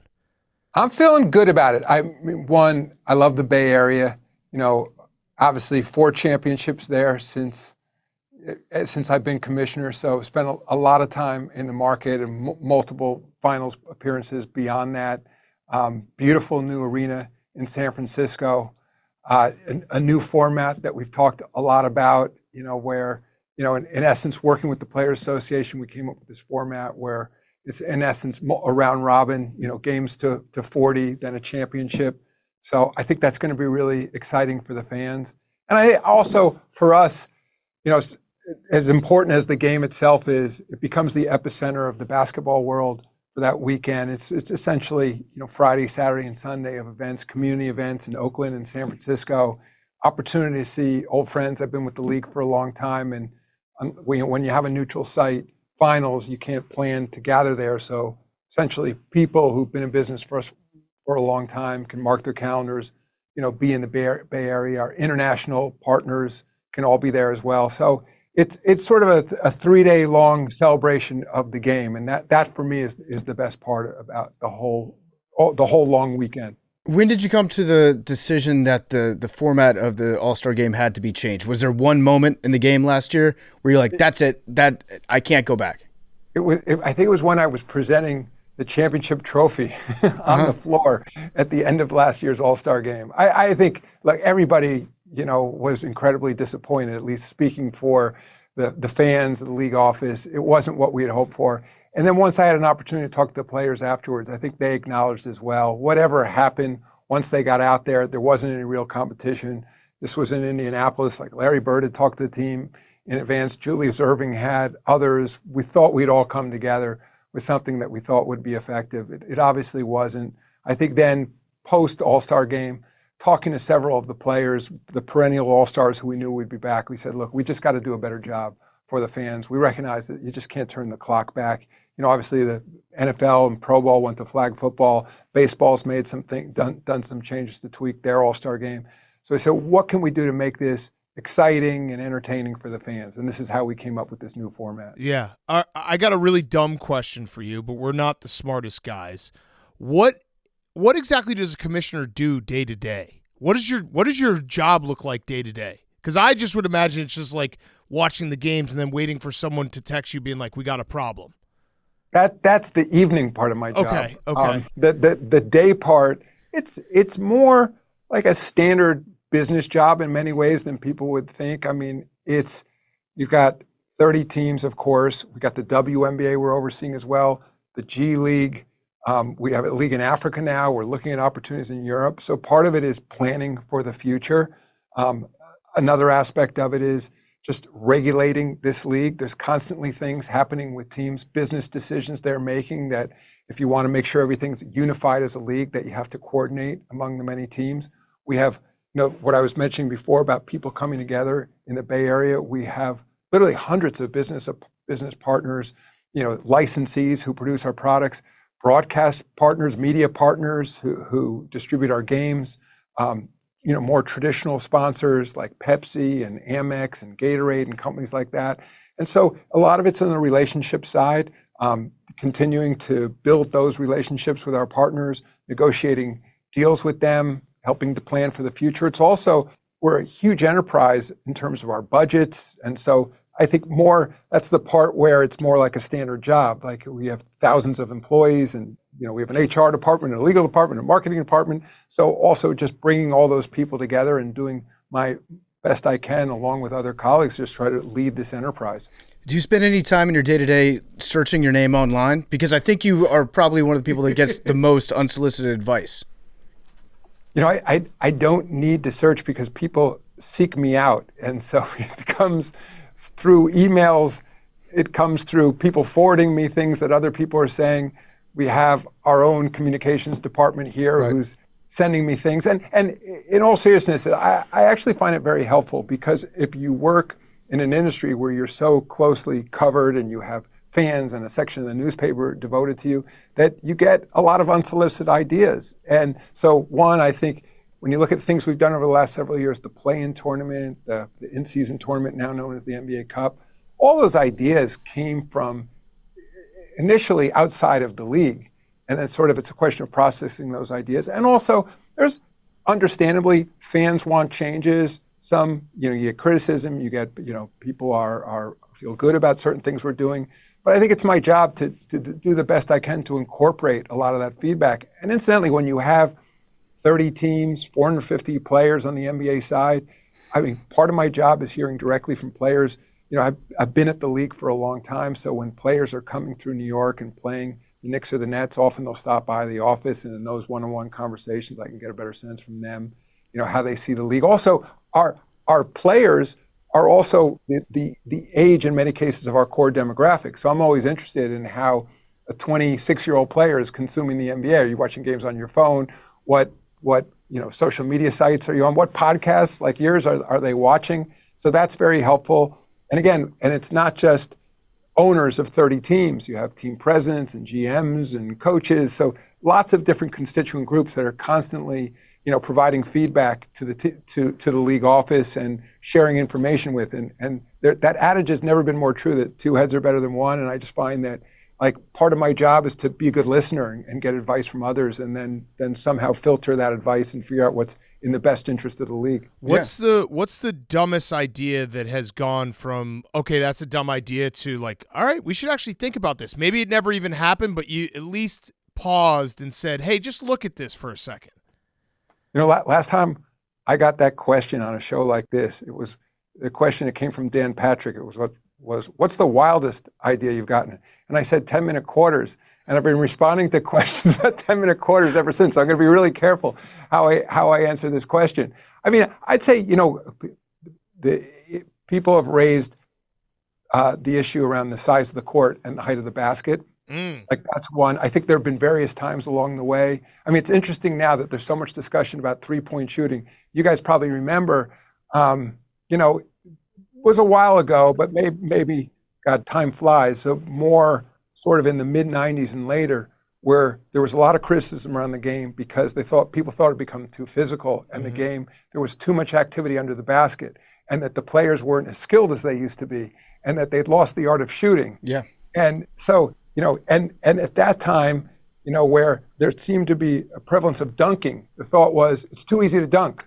Yeah. And so I've always said that. It's quite remarkable then jump ahead till now, where there's a lot of discussion around whether the players are frankly too skilled, that 3-point shooting has become so dominant, and that it's the level of difficulty in essence isn't high enough on some of those shots. So I can't say we ever seriously considered either, raising the height of the basket or widening the court. But those are issues that have come up over the years. I also think, I'm trying to think of a particular example. I know that a lot of marketing ideas, I got one, that I remember when teams first brought to the league the idea that we would put a brand on the uniform itself. And I remember at the time when we first discussed that, people said, and I wasn't commissioner yet when we first did that, David Stern was commissioner, but I was running the business side, and people said, I can't believe you're going to make our players look like NASCAR, cars, et cetera, whatever. And I think that's become very accepted. I think we did it in a fairly classy way. It's a relatively small logo, on the team jerseys. But that not only has added a lot of value to the league, but for those companies that choose to put their logos on team uniforms, they become that much more engaged in the league. They're that much more incentivized to promote the league. And so it becomes, a virtuous circle of sort of promotion around it. So a few of those things, I think, even looking at, I remember back in the day in the 90s, early 90s now, when the continuous score clock was first proposed. I remember Dick Ebersol, still a close friend, was the executive producer, the president of NBC Sports. He opposed that idea, both for football and basketball. I mean, it's almost unimaginable to watch a sporting event now and think you got to wait, for however many minutes till the director decides, to show you the score again. Yeah. But remember in those days, I mean, the initial idea was, no, we don't want to show a continuous score because if people tune in and they see it's a 10-point game or whatever, they'll tune out. Yeah. And it took a long time. And again, that's one of those conventions. It's almost unimaginable now to watch a game where you can't see the score at any moment. And my sense is I think a lot's about to change on the production side. I mean, as games are shifting from what I would call traditional television, call that broadcaster cable, to streaming, it creates all these new opportunities, all these new capabilities of the streamers because of interactivity to do new things on the screens. And I think, we're like for example, I understand the criticism now from people who don't like to see sports betting information during games, whether it's because they don't want it personally or they don't want their kids to be able to see it. I think we're not that far away where you're just going to go click. And if you don't want any information about sports betting, you won't have to look at it. On the other hand, if you're someone in a state where it's illegal and you can get bet on sports, you'll see a lot more information if that's what you want. So I think things will become much more customized over time. Yeah. That was a very thoughtful, nuanced answer. And the main takeaway is that Adam Silver has considered raising the basket and extending the 3-point line. So in the past, you've thought about it. You have. The thought has crossed your mind. Here I go. Yeah. Have you thought I fell about for it the second time. Listen, just throwing this out there. Like in baseball, every park is different. The Yankee Stadium, they got the short porch. Have you thought about home teams getting to decide their own dimensions? So like you go to Detroit and they've got 8-foot rims. You go to play the Warriors and they've got they've extended their 3-point line by 3 feet. So every game is different. It's like, oh, we got to go play here. They're playing on 14-foot rims. That'd be fun. I definitely can make some news with my answer to that one. I would say, so no, for the record, I haven't thought about that. But it is an interesting comparison. I will say, just because you mentioned baseball, talking about rule changes, I'm a huge baseball fan, and I'm a big fan, of the changes that they've made. Yeah. Like I think, the pitch clock, slightly enlarging the bases to make stealing easier and stuff like that. Like I've looked at those things. And we've talked about that at the league office and with our competition committee. And when I think the most traditional, in my mind, of all sports, the most resistant to change, the fact that they're making changes in that sport to keep up with the times, I'm not sure, different basket heights and different arenas is the answer. But I think it just means we have to stay on our toes and be open-minded about potential changes. By the way, just want to correct one thing. Technically, you have thought about changing the rims and because we literally were just discussing it. So we'll put that out there. We incepted you have technically thought of it. Fair just point. through this conversation. We got you there. Yeah. So do you ever hang out with other commissioners, and just be like, hey, commissioner to commissioner, here's something I'm thinking about? A little bit. I don't know if they would describe it as hanging out, but I used to, when I first got to the NBA in the early 90s, Gary Bettman still worked here. Yeah. Before he went to the NHL. So he worked for David Stern at the NBA. So, and we've stayed close over the years. Roger Goodell and I knew him well even before he became commissioner, when Paul Tagliabue was commissioner, and he's been great. When I remember the first thing when it was announced I was commissioner, Roger was actually one of the first people to reach out to me and said, anything I can share with you, anything that'd be helpful with you. So we're obviously competitors in certain ways, but I think we're all fellow travelers trying to help each other think this notion that, a rising tide raises all boats, that it's what's good for premium professional sports is good for all of us. Same with Rob Manfred. I think I became commissioner right before he did, and we've compared notes on a lot of issues over the years. There's, again, as I said, I'm a big baseball fan. He's invited me over the years to a bunch of different events that I've been to with him. I've been to Yankee games here in New York with him. So we all talk to each other. I mean, everybody's running around slightly different seasons. So we don't get to spend that much time together, but they're all great guys. Yeah, there's some battles and some problems that only a fellow commissioner might understand. I'm sure that you go through. Yeah. Do you hypothetically, not talking about anything in specific, but hypothetically, do you have anything that's in place where you could potentially deny a trade? If like a team wanted to send a superstar to another team, and maybe the return value on that superstar was not what would generally be expected. You talking about Kyle Kuzma?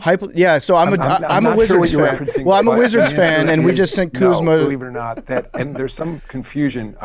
People have yelled out to me for some reason in the last week or so when I've been at games that I should be vetoing that trade the way David Stern vetoed a trade back in the old days. And there's always some confusion there. David never vetoed a trade that when he was the acting owner of New Orleans and the commissioner at the time that he turned down a trade that was proposed to him by the general manager of the team. But no, I mean, the way we don't put a thumb on the scale, so to speak, that when a trade comes into the league office, what our sort of basketball and legal folks do is they make sure that that trade works under the confines of the collective bargaining agreement and whatever rules are in place. And then it's up or down. It gets approved or not based on those rules. We don't get to weigh in on what we think the merits of the trade are or should be. Okay. Gotcha. I am going to miss Kuzma. Big Cat's right. That broke my heart. Did you at least text like are you sure? No. Okay. You were probably, honestly, let's level. You were probably like, oh, Luka's going to LA, huge market. That's cool.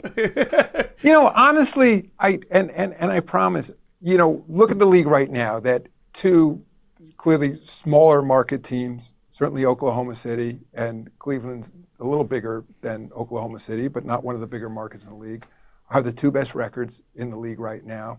And I think it's great. We've had 6 different champions over the last 6 years. And, this may sound obvious, but I want all our teams to do well and be competitive. And frankly, Dallas is a big market. And so, was I surprised that he was traded? From that standpoint, yeah, I'm a fan. And that the teams don't necessarily give the league inside information on those kinds of things. So that trade was, it wasn't one that I saw coming. And by the way, I love Luka. I've known him since the day he came into the league. He's obviously a great player. He's a great young man. And teams make these trades for reasons that in some cases only they know. They have inside information about a player. They're living with a player. They have a particular style they want to play. They have a vision for what that team should become. And truly only time will tell. I mean, the one thing I'll say, having been with this league for a long time, like truly nothing is written. People who say they can predict the future generally can't. And we'll see. I'm sort of rooting for Dallas, and I'm rooting for the Lakers. I'm rooting for Anthony Davis to recover quickly and be the all-star we know he can be and stay healthy for a long time. And I'm definitely rooting for Luka to demonstrate to the world what a great player he is in LA. Okay, so we shouldn't come to Adam Silver for grading of trades because we like to, in sports media, just grade trades instantly and say that we're right and we know the future. Mm-hmm. You have your job and I have my job. Your job is to grade trades. Yeah. My job is to make sure they comply with league rules. Yeah. You mentioned David Stern. I didn't realize this, but you got into the NBA by writing a letter to a bunch of different people asking for advice, and David Stern was one of those people who actually responded. Is that true? Because that's a very cool true. story. So I was practicing law in New York, just had only been a lawyer for a few years, and decided I wanted to do something different. I'm still happy I went to law school. It's been very helpful to me over the years. But I wrote David a letter. This is pre-internet, where you wrote letters and mailed them, and it said, and I actually was looking for advice. It wasn't so much that I thought I wanted to work at the NBA, and I'm always telling young people this story because it's so different these days, where you can go on the internet and find out all kinds of information about the NBA and what happens in the league office, and there's all these sites where they rate people's jobs and they talk about whether they think they're fairly compensated and all that. Obviously, none of that existed in those days. And so David was someone who had worked at a law firm in New York before he had made the transition. He came over to the NBA as the general counsel before he was the commissioner. But I wrote him a letter saying, I'm also a lawyer in New York. I'd be interested in making the transition. I wasn't so sure that it would be to a sports league. And in fact, at the time, I worked for a law firm that was representing HBO, and I was fascinated with the media business. And David at that time had recently done some of the initial cable deals, where it was the early days of TBS, and he had done a broadcast deal. Ted Turner was also an owner of the Atlanta Hawks, and he had done a deal with Ted Turner to put NBA games on TBS. And because I was doing a lot of work for HBO, David Stern's name kept coming up in the context of media. So I wrote him a letter saying, I'm interested in making this transition. If you ever had time, I'd love to meet you and talk to you. I'd actually met him once before. He had worked at one point at the same law firm as my father. I didn't really know David, but the sort of letter began, I am the son of such and such, and hoping that would sort of build a bridge to him. I remember he called me, and I think in those days too, you were used to sending a letter and not hearing back for, some cases, weeks. It was just everything moved at a different pace. His assistant called me at some point and said, he'd like to schedule time with you. And my office was in New York City. I mean, where I am today in the NBA office is the same place as we were in the early 90s when Dave was commissioner. And I was just across town, and his assistant called me, scheduled, and again, like everything moved slower. It was like, are you free 2 weeks from Tuesday or whatever? And I came and saw him, and he gave me some advice about how I might transition out of the law. That's what I was interested in doing, and some media advice. And then I'll condense the story because I've already been long-winded. At some point, he reached back out to me and said, there's something I'd like to talk to you about. And it turned out he was looking for an assistant. And he ultimately hired me, and my first job at the NBA was special assistant to the commissioner. Worked for David. I was 30 years old. It was so 32 years ago. I came to work here and then worked as an assistant, then became chief of staff, I mentioned. And I then went to what was the entertainment side of the business, ran a division called NBA Entertainment for years, deputy commissioner. And so this is my sixth job being commissioner.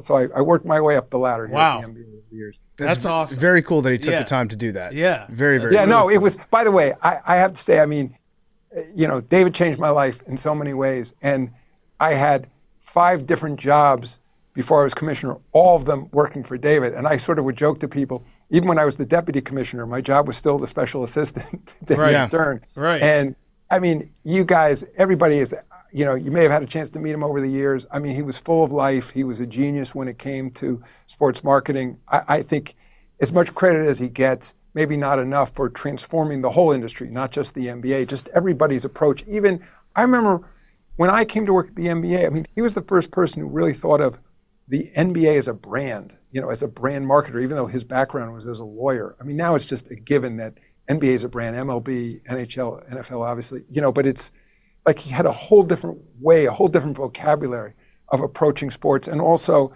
I think about how much of my time now I spend on growing the game globally. I mean, David was so far ahead of his time. And when I got to the NBA in '92, shortly thereafter was the Dream Team.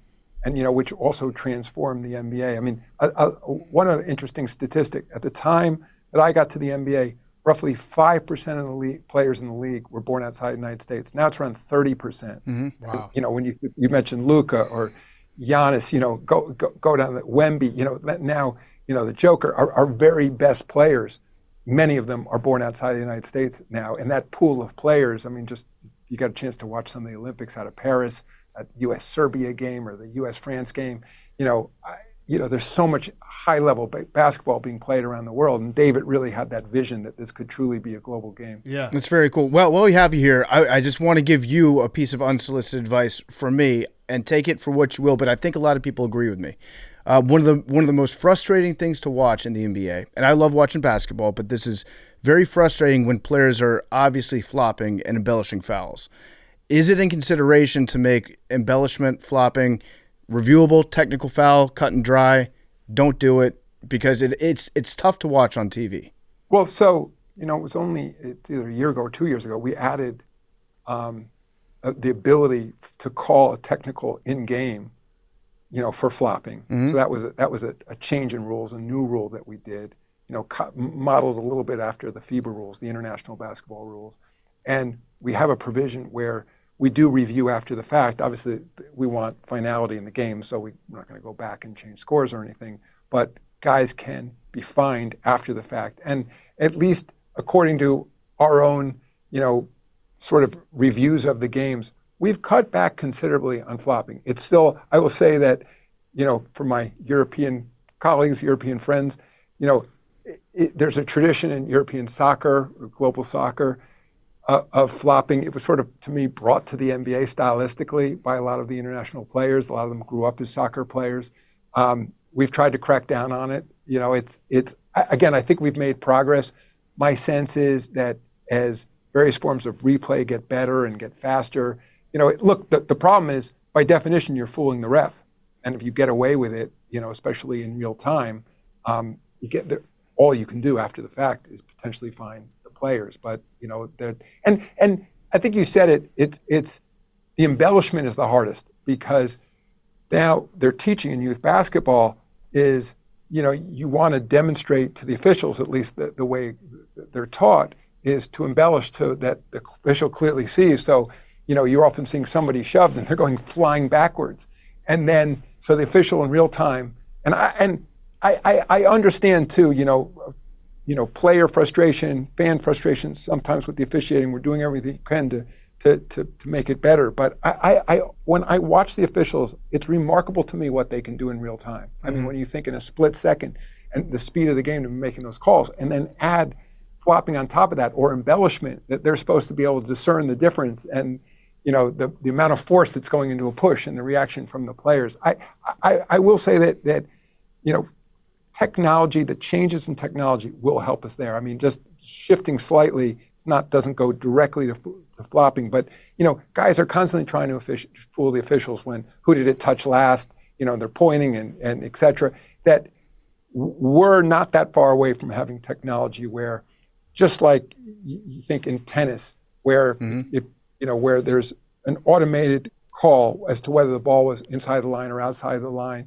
It's this technology called Hawkeye. It's owned by Sony.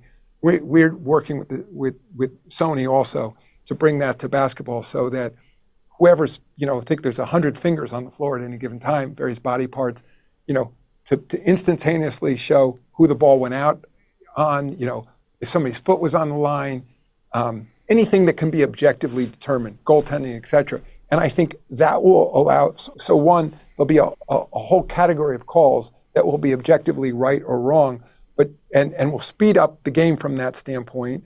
But just as importantly, for those more subjective calls, the officials won't have to both be looking at the feet of somebody's feet to see if they touch the line and their hands at the same time. They can really focus on what is truly subjective. And I think we'll be able to do a better job sort of discerning whether there's some kind of, embellishment going on. So it's if the standard is perfection, we got a long ways to go, but I think we've made improvements there. Have you thought about maybe making the standard not perfection? And I say that in that I think you've talked about this before. The review system, games slow down at the end. It's a really hard watch for people, and we want to watch the action.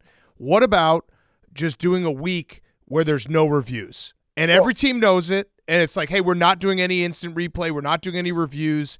The call on the court stands, and just see how the game flow goes. It's interesting to say that. Like, number one, we did, a couple of years ago, we changed the format at the end of the game. We reduced the number of timeouts, and we reduced the ability for officials to go to discretionary reviews. I mean, you'll recall just a few years ago, virtually every play towards the last 2 minutes, the players were going like this, So we added one more coach's challenge, but we reduced those discretionary reviews. And I think that's made a big difference. And to your point, I've had many players and coaches tell me over the years that they would prefer speed to accuracy in certain cases, because especially near the end of the game, when there's those long reviews, guys are literally getting cold standing there, getting out of rhythm, and they just assume, say, all right, red ball and move forward and move on, as opposed to waiting for the endless reviews. And as I said, I think back to the technology that some people also don't like that we might have a different standard in the last 2 minutes. But look, when you have a game like basketball where there's a lot of scoring, even if there's a bad call in the second quarter, you can make up for it over the course of the game. But you can't necessarily in the last 2 minutes. So I'm in favor of there potentially being more scrutiny. But as I was saying, if you can use technology and take a whole category of calls off the table and that they're now objective, I think we can reduce the number of replays, because also in those calls, just like in tennis, it'll just be, you'll see sort of the quick animation. I think you need transparency. People don't want to just be told, Bulls ball. They want to know what happened. And just like in tennis, you ding, ding, ding, ding, you'll see like some animation, you'll see what's going on. But then, and also, if you think back, like some early days in tennis, there was a lot more arguing, with the officials. And now, once you see that animation, and there's an ooh and an ah from the fans that just barely touch the line or whatever else, but it's play on, and I think everyone would prefer that. Yeah, just think about no review week. It'd be a whole event. All right. We could just be like, hey, it's no review week. Yeah, suck it up week. This is kind of a fun thing. You If can market I say around I'm it. thinking about it, does that mean it's under consideration? Yeah, you've already thought about it. It's under consideration. Yeah. You've Just already have thought every ref just say, life isn't fair. Yeah, right. Tough shit. It's interesting though, but I've actually made that point, not using those same language, but human error is part of this game. Yeah. It's certainly part of the game when a player misses a shot. Somehow it gets lost sometimes that it's also part of the game when an official makes a mistake. Yeah. And I get it. And if an official makes too many mistakes, they can't be an official in this league. But you're right, perfection can't be the standard. There are going to be mistakes. And I think often what separates the best teams is their ability to move on from that mistake. And I just lastly say, we have 7-game series in the playoffs. Yep. And I think that I think some of the best basketball minds in the league will say that it's highly likely that at least for that week or 2 weeks, the better team is going to win the 7-game series. Yeah. Regardless of the officiate. Also, a bad call gives us something to yell about the day after the show. Yeah. Right. So we'll be screaming. If you just make it perfection, it's like we're the dog that was chasing the car, I think and then we saw catch in those it. trades we were talking about that NBA seems ready-made for social media. Yes. It A lot of does. chatter. It does. Yeah. Has there been any consideration to adjusting the league schedule? I know it's been in place for a long time in the general format that it's in, but waiting and starting the year on maybe Christmas Day and extending it at the end. There has been. I mean, that is one thing that we have thought a fair amount about, and we've looked at different proposals. And I think for a lot of people, you're right, that there was always this notion that the league, in the old days, we would start on NBC on Christmas Day. We would start on network television Christmas Day. Sort of, the regular season of the NFL had wound down. People could now move their attention to the NBA. The issue we have there is one of moving into the summer.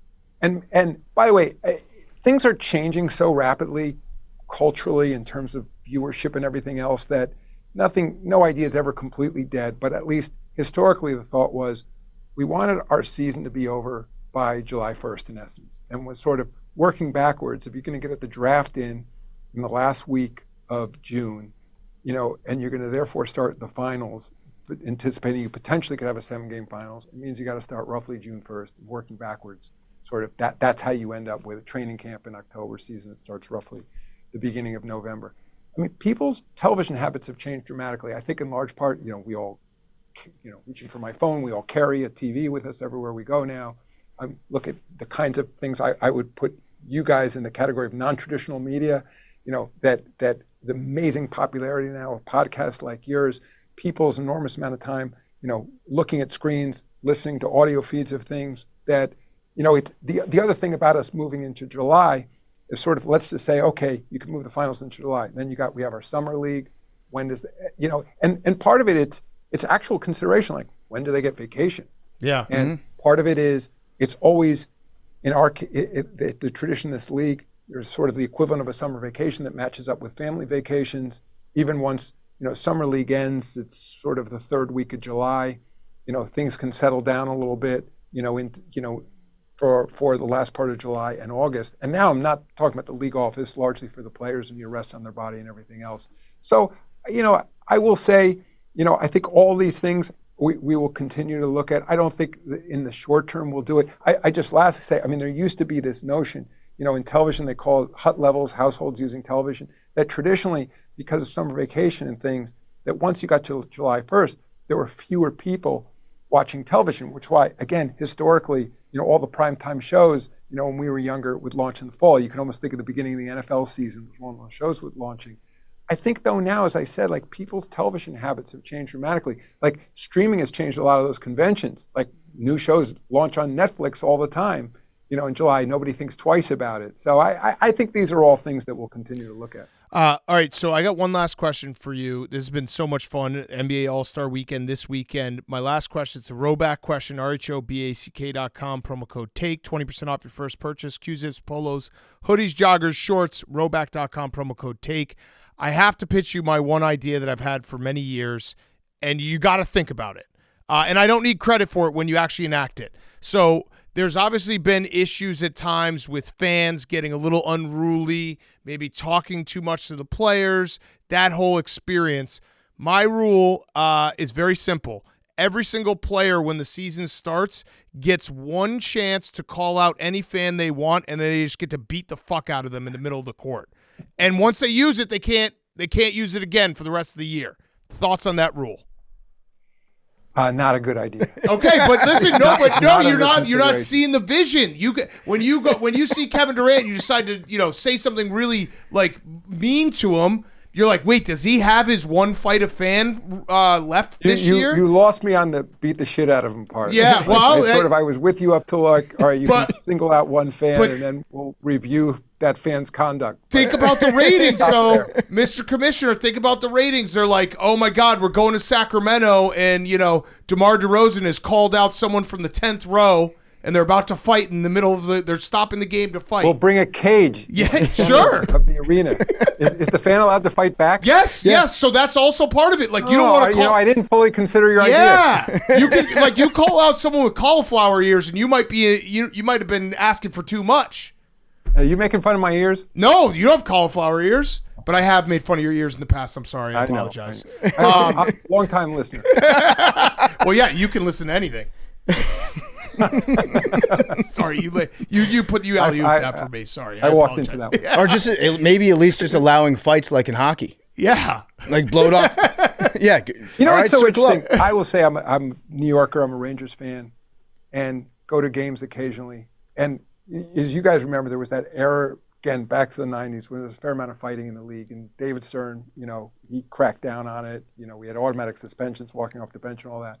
And it still surprises me to this day when I go to a hockey game and they face up and the officials step back. Yeah. And there's it's part of the culture of hockey. And I know I've heard the arguments that by allowing players to fight things out in that way actually cuts down on violence in certain cases by having enforcers and everything else. It's obviously so foreign to the NBA, but based on the idea you're sharing. Think about it. Maybe I'll share it with Gary Bettman too. Maybe just bring fans in as well. Yeah. Well, that's happened before. Ty Domi in the penalty box. We had a lot more dumb ideas that maybe next time you come on, we can pitch you, because I know that we had a ton of them. So maybe we'll just do an entire podcast where we give you the dumbest ideas. All right, I'm available. I did have a fix for the All-Star Weekend. It was just in line with the LeBron Bronny thing that the winning team gets automatically their firstborn gets a 1-year contract in the NBA. That's a good idea, That's too. a pretty good idea. That's a good idea. Or, Legacy League. What I was going to pitch him, which I won't pitch him, but I was just going to pitch him rigging the draft. Oh. Yeah. That would be a smart idea. That would be a good thing which to do. team? For the Wizards. Cooper Flag to the Wizards. Yeah. You know, I'm a Duke guy. Cooper's unbelievable. Huh? He's great. He's great. We would take such good care of him in D.C. You're also a D.C. guy. Yes, there you go. All right, well, Commissioner, thank you so much. We really appreciate it. Hopefully you enjoyed this, and we can have you on again. And like I said, we'll do an special episode where we just give you the 100 dumbest ideas we've ever thought of. And when you think about them, everyone's going to be like, Adam Silver's thinking about this. Because you are thinking about the fight a fan rule. You have technically thought of it. Mulling it over. Yes. All right, thanks so much. Good luck this weekend and All-Star Weekend. Thank you, Commissioner. Yeah, thanks, guys, so much. Adam Silver was brought to you by our great friends over at Aura Frames. I know we all know somebody who loves taking photos, but their hundreds of pictures are just wasting away on their phone. Start putting them to good use with a unique, stylish digital picture frame from Aura Frames. It was named the #1 digital picture frame by Wirecutter, and for a good reason. It's so easy to set up, and they have different frame options. I got an Aura frame for my mom for Christmas.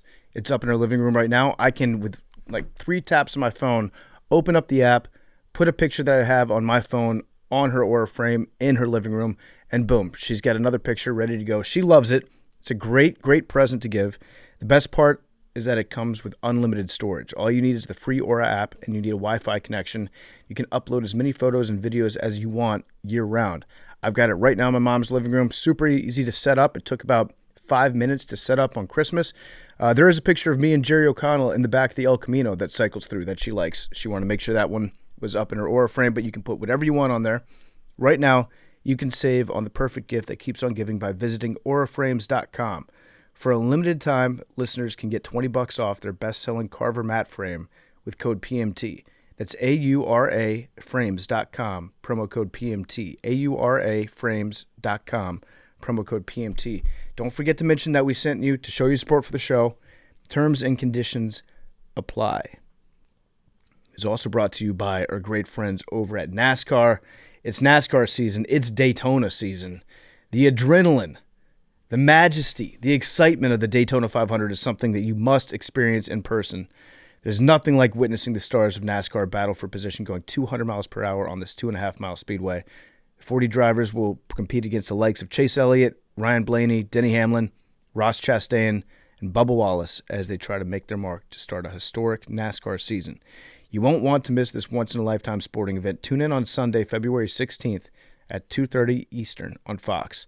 You get the first checkered flag of the season at the iconic Daytona 500. Daytona 500, tune in on Fox Sunday, February 16th, 2:30 p.m. The Daytona 500 is back. This interview with Joe Burrow is brought to you by Body Armor and Body Armor Flash IV. It's time to reach for real hydration with Body Armor Flash IV, packed with electrolytes, zinc, for added immune boost, and no artificial sweeteners, flavors, or dyes. Flash IV provides the rehydration that your body needs, whether you're feeling under the weather, if you just had an intense workout, or if you're recovering from a long weekend. Max. Body Armor Flash IV helps bring you back. The Flash IV also tastes great. Body Armor Flash IV has brought me back after the Case race. I spent a day on my couch. I was drinking Body Armor Flash IV. Felt like $1 million by the afternoon. Felt really good. It gets the hydration back in you. Get yours today at Walmart or at a local grocery store near you. And now, here's Joe Burrow. Okay, we now welcome on a very special guest. It is our good friend, Joe Burrow, who should be the MVP this year, but he's here promoting the FedEx Air and Ground NFL Player of the Year, where you are a nominee. Joe, good to see you. This is the first time we've all been together in New Orleans since you won the national championship. Right. It's good to see you somewhat sober right there. Yeah, right I feel great right now. Yeah. I couldn't say the same 5 years ago. Yeah. But you are a nominee for FedEx Air and Ground NFL Player of the Year. I'll confidently say I feel like you reminded everyone about Joe Burrow because we had that conversation in June that people forgot about Joe Burrow. I don't think people forget about Joe Burrow anymore. I agree. Yeah. I think I had a great year. I think I had my best year as a pro. I'm excited for I think there's another level that I can hit, so I'm excited to go and hit that next year. Okay. What's the next level? Be better. Better than this, Joe. Yeah. So, like 7,000 yards. 7,000. I mean, the stats are going to fluctuate year to year, really, and it just kind of depends on how the year is going, how each individual game is going, because you could throw for 4 touchdowns in the first quarter and then the game's over, but you threw for 170 yards and now you're not really throwing it anymore. So it kind of just depends on the year, but just playing better, really. If you have a great game, let's say you throw for like 400 yards, 4 touchdowns, hypothetically, something like that, and you end up losing that game, you feel bad afterwards, I'm sure, because you want to win. How long does it take for you through that week to be like, you know what, I'm actually pretty happy with my performance? It's definitely better than throwing for 150 and losing. I would say it kind of just depends on how you feel like you played. You know, sometimes you could throw for a lot of yards, but then you missed a couple early in the game, you missed a couple late in the game, you made a couple bad decisions. You don't really feel like you played great, but most of the time when you throw for 400, you feel pretty good about it. Yeah. We keep waiting for old Norm Van Brocklin's record to fall. Was it 550 yards passing in the game? Oh, yeah. It's kind of crazy that I think it's 545 maybe. It hasn't happened in like 50 years. And with the NFL being so pass heavy right now, you keep hoping like one of these days a quarterback will throw for 550. I'd like it to be you. Yeah, I got to 525 in 2021 against the Ravens. So I'm third. I think I'm third in that list. But it would be nice to have a 600-yard game would be pretty cool. Yeah, I dare you to do that. Mahomes had like a 700-yard game in college. Against Baker at Oklahoma. That was crazy. That box score is a very fun box score to look at where you're just like, oh, shit. Were you in the zone at all this year? Because it feels like you were. There was that, I want to call it like 5, 6, 7 game stretch where it was just like write it down, 275, 3 touchdowns every single week. Yeah, after the first Baltimore game, I feel like I was pretty dialed in for the rest of the year. Yeah, yeah, because you could kind of tell it was just like I don't want to say it was on easy mode for you, but you could tell me if you ever felt like that. Maybe it's a better way to say it is it felt like you saw everything so perfectly for that stretch. It was moving slow for me. It definitely felt easy at times. Definitely didn't feel easy at times too, but that's how life in the NFL goes. Yeah. Yeah. And tonight you've got the NFL honors. Good luck. Thanks. I think statistically, a lot of people would say Joe Burrow could be the MVP. But more importantly, what are you going to wear to this? I've got a fit plan? I've got a nice aloe suit planned. Yeah. Okay. Anything shocking? No shirt underneath. Wait, Aloe is that the place in California with like the saunas and stuff? Correct. Yeah, they don't let guys like us in there. I'm sure they would let you in if you absolutely maybe not. If you came with me. Oh no way! They would just be like, "Can you just wait at the car?" I see those videos. It's just all hot people. I mean, maybe. Yeah. All right. No, Yeah, you just confirm that in a nice way. You confirm that. Sir, 2 homeless people just followed you in. Would you like us to arrest them? Yeah. Yes, please. Aloe is not for us. Do you regret any of your fits this year? The Ellen DeGeneres one.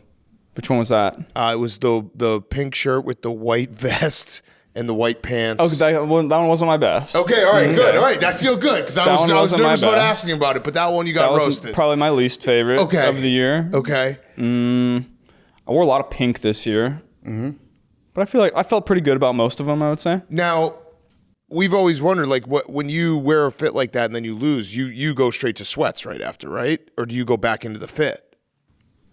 I think it just depends on the game. Okay. If it's like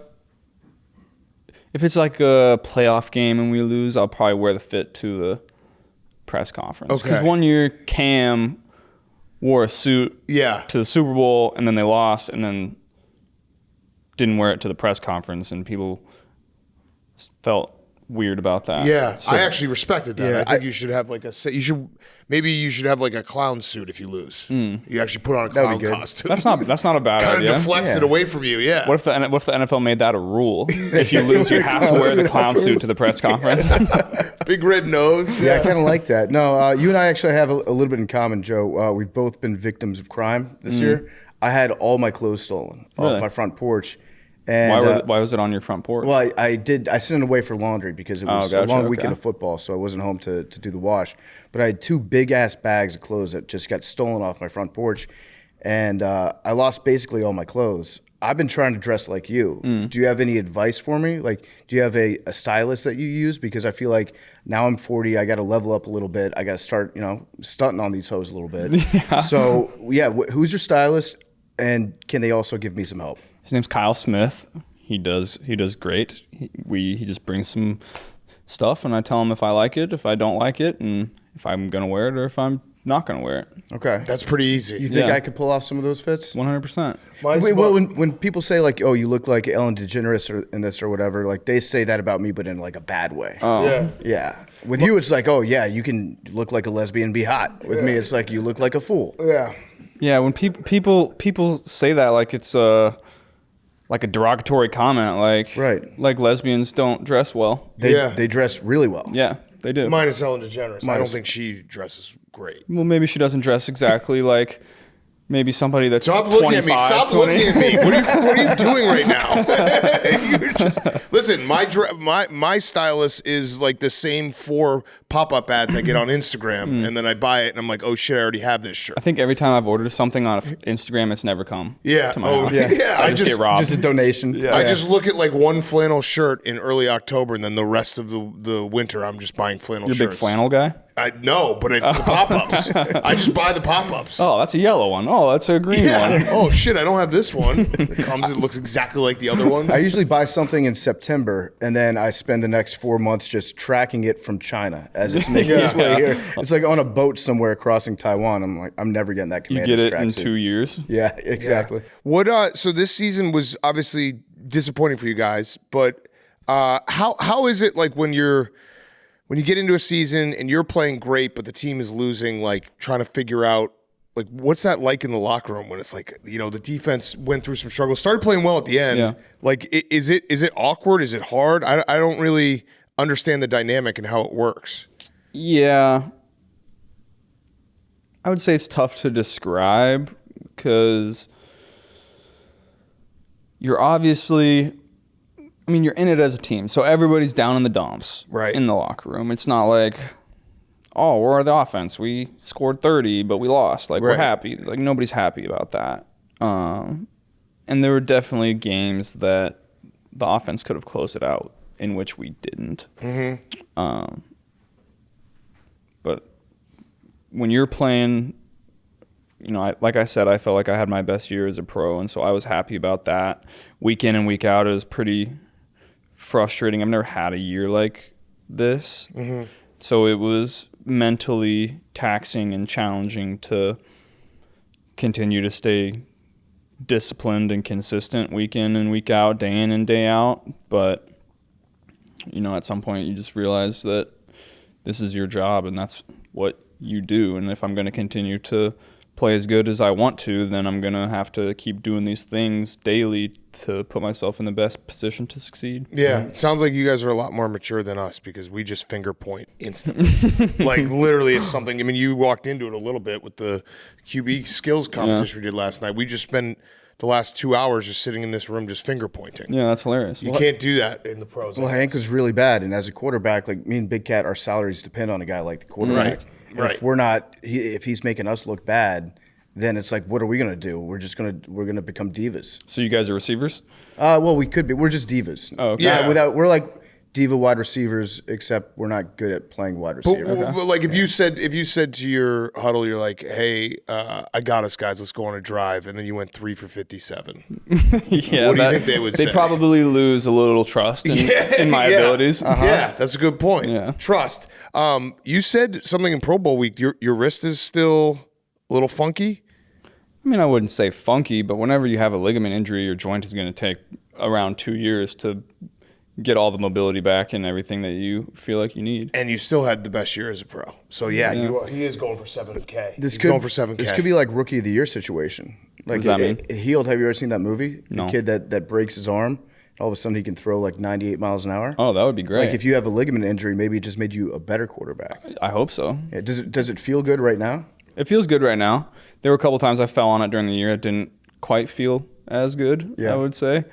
and kind of just depended on the day. But we got into a good routine at the end of the year to feel as good as I could by Sunday. Having a fully healthy offseason, though, that'll probably be nice for you. Yeah, I haven't had a ton of those. I think that'll just help me level up even more because I'm not going to be focused on rehab and everything. I can just focus on quarterback-specific things, working out, getting my body the way that I want to for the year. So I'm excited about that. Yeah. Have you thought about maybe telling Coach Taylor, like, I've been thinking about it a lot for the Bengals specifically, like a hypnotist comes in and convinces the whole locker room that week 1 is actually week 4 and you've already started 0-3. It's not a bad idea. Yeah, right? Because I feel like the we haven't first got 2 off weeks to the greatest starts in my career, I would say. So hopefully we can figure out a way to change that. A hypnotist might not be a bad idea. Yeah, the urgency, because I have power ranking. Well, I have a computer that does power rankings every week, and it never gave up on the Bengals because I was just like, well, Joe Burrow's there, and like they're gonna figure it out. And it was close. It was close. You guys came so close. Once we hit 4-8, that was tough to come back from. Yeah, the 4-8. It was just every week was just like shit. Every week felt like a heartbreaker. Yeah. You go back. I would get back to my house and be like, how the fuck did we lose that game? Yeah. All right. So we need a hypnotist or something. What you could do is you could just play all your starters throughout the preseason and just lose those games. That's not a bad idea, and then week 1 is literally week 4 for you. I'm pro playing in the preseason, I would say. Did you play? You didn't play in this last preseason. Played like 7 snaps. Okay. Mm-hmm. You would have been 0 for 7 if you were Hank. Yeah. What does that feel like in going out for a preseason game? You're like, you're going to go on the field and you're going to take 2 snaps, hand the ball off twice, and then leave the field. Yeah, it's weird because you're not game planning the opposing team. Like, you'll watch a couple snaps of their defense before the game, but you're going out there and it's like, I wonder what they're going to play. Because you don't really know, especially if it's a team that you haven't played before or a coordinator that you haven't played before. So it's the offense is at a disadvantage in the preseason. So I always feel bad for these young quarterbacks that go into the preseason and they play like shit because you're not going to play well in the preseason because your coaches aren't game planning their defense and you're just running out and running your training camp plays against a defense that those plays aren't built for. Right. And so when people come out of the preseason and are like, this guy stinks, well, it's not exactly the case. We do it the other way sometimes where somebody will be really good in the preseason and we'll be like, that guy should start. Yeah. Like Kyle Sloter. He was a preseason legend for a long time as a backup. I don't think he ever played a snap. Could he run? Yeah, he could run a little bit. Yeah, a lot of running quarterbacks excel in the preseason, I would say. Yeah, and you always think, like, going into the season, man, this guy should be getting snaps over Patrick Mahomes. Yeah. This guy's way better, Kevin Cannon. You're running. I feel like you had a couple big runs this year. You ever whenever you get out in the open field, you're like, oh fuck, I made a mistake. Like Me? I'm about to get. I'm Oh, about was to that get the lit Bills? up. The Bills this year? Yeah. I don't think I've ever really felt that way. Okay. I'm getting better at sliding and protecting myself. Yep. And I'm getting more agile, so I'm making some more people miss. I'm getting a little faster. And I'm going to continue to work on that, so I'm just going to feel better and better about it. You are getting faster. Yeah. That's crazy. I didn't know you could get faster. Yeah, you've got I've gotten slower every day of my life. You just have to run fast. Yeah. You got a very long slide now, I've noticed. Yeah. You go like 7 yards on a slide. I know. I haven't quite perfected it. Like Lamar will do some like weird stuff and then get down without getting hit. I don't have that in me, I don't think. So I'm just going to do the baseball slide. Yeah. I'd like to not go as far, I would say, but I feel like my slide into knee into the ground pop up. It's good. It's cool. It is good. Lamar likes to dive at people's knees when he goes down. Which is like a pretty effective way, I think, to avoid. Well, because when he hurt. gets close to people, everybody just breaks down because they're so worried about him making a miss. Right. Yeah. So then he starts going like that, and then everybody stops, and then he just goes down. He gets everyone on their heels. Yeah, I don't get anybody to stop like that. Yeah. No. Do you ever like learn new moves for open field running? Definitely. Like you watch YouTube and you're like, okay, I could do this, or I mean, more so like I practice it walking around. Like I'll be walking through a hall or like in my house, and I'll like try something like a spin. I'm working on a spin move right now. A Euro step. I love that. Yeah. Yeah. Just Euro stepping random people on the street. Yeah, exactly. Do you have That's any, just guys being dudes where I just cross people up. do you have any pets? I don't have any pets. I had pets when I was little though. I had a cat. I had 2 turtles. I had 2 frogs, and I had a lizard. Whoa. Well, it's kind of freaky. That's borderline kind of a weirdo kid. I know. If you went snake, if you added one more snake, we've been like, oh, this isn't funny anymore. Yeah, I used to love going to the pet store and getting the crickets and feeding them to my lizard. Yeah. Wait, what was your lizard's name? Lizzie. Okay, that's a good name. That's solid. Smart. I was going to say, if you had a dog, you could just juke out your dog. Dogs are too much for me. Yeah? I like being around dogs, but I couldn't live with a dog, I don't think. You think you just love it too much? I think they're just too in your face. They do like to be in your face. That is true. Just do your own thing for a little bit. You're a cat that's guy. a cat. You're a cat guy. Yeah. If you were a dog or a cat, I would say Joe Burrow cat. Yeah. For sure. I know you're going to be asked this a lot because obviously T. Higgins is a free agent, and they're going to be like, hey, Joe, will you take a restructure of your deal? I'm not going to ask if you're going to restructure your deal. I'm going to actually ask, what does that mean, restructuring a deal? Can you explain it to us like we're 5? Yeah, so you could do a couple different things. You could convert some of the money to a signing bonus, which will lower the cap hit. Mm-hmm. You can push some of the money to the back end of the contract, and then when you get to that lowers the cap hit, and then when you get to the back end of the contract, you can restructure it and convert it to a signing bonus. Okay. And then you can also just take less money. And which one were you going to do? We'll see. Okay. I don't like what Big Cat's doing, Joe. I think that you deserve every penny that you've signed for. You don't have to restructure anything. Don't feel like, I have to keep T around. It's not your responsibility. That's on the team. Commanders. I think T's entitled to make his money, but you're entitled to make your money too, Joe. Don't listen to this guy. Restructuring, this guy's big you don't business take any now. less money, right? You just get... You could. Okay. You could, but it's most of the guys just convert it to signing bonus. Yeah. Is that you would do that? I would do that. Okay. I don't like what he's doing. He's putting pressure on you. You should feel entitled to the money that you've earned.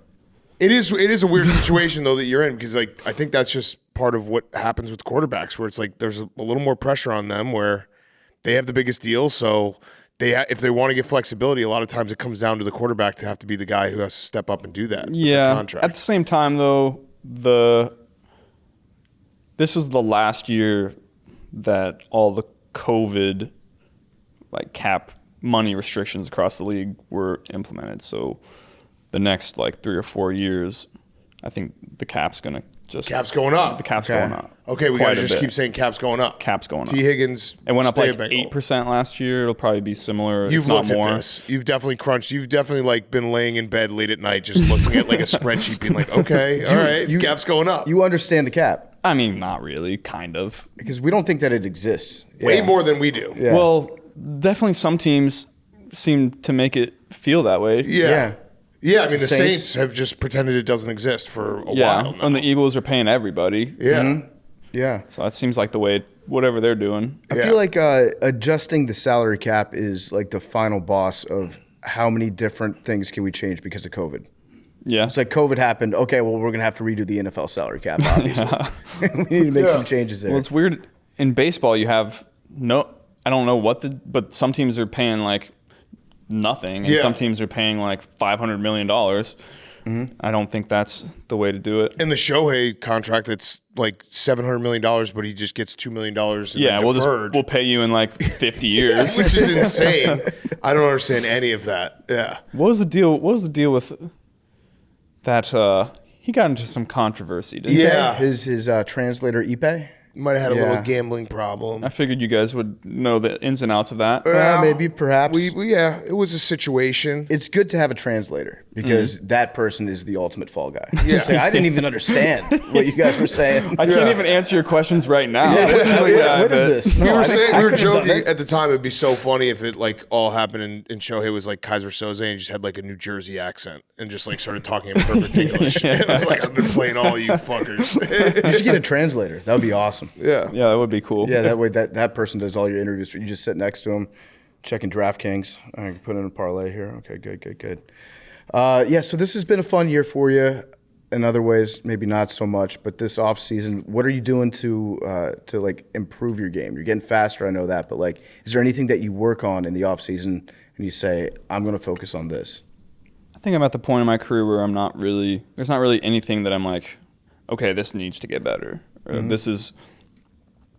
I feel like I'm pretty well-rounded and everything is pretty dang good. Mm-hmm. But when everything's pretty dang good or great, you can always continue to improve those things and get better at them. So I'm kind of just always improving a little bit of everything: strength, speed, mechanics, movement, efficiency, all those things. I like that. Just do exactly what you've been doing, but do it harder. Yeah. Or, when I noticed that as you get older, you don't quite, you put the same time in the off season, but when you get to the season, you don't have to quite grind as much because you've seen so much football now, and you've played most of these defensive coordinators before, and they're doing the same stuff. There's little game plan things here and there, but you've seen most of the defenses. What's your hair plan for next year? That's a good question. I have a suggestion. I don't know what I'm going to do yet. I don't really know what I'm going to do until like a couple days before I do it. Yeah? I would say. I kind of want to grow it out a little bit, but we'll see. Yeah. What about a mullet? I've thought about the mullet. You should do a mullet.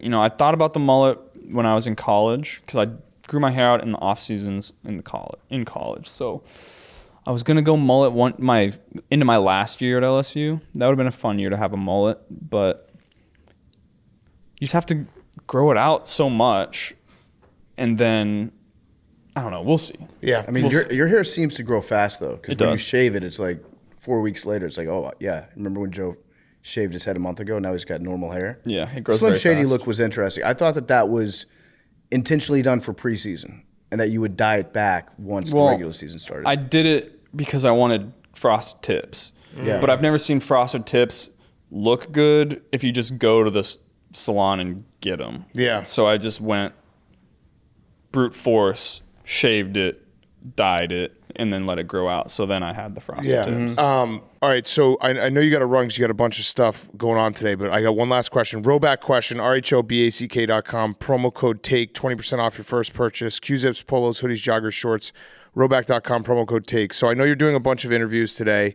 I also know you're not really big on social media. So I just wanted to give you, I'm just giving you something that I saw because I was literally name searching Joe Burrow before you came on to see if there's anything that was going on in the last 2 days.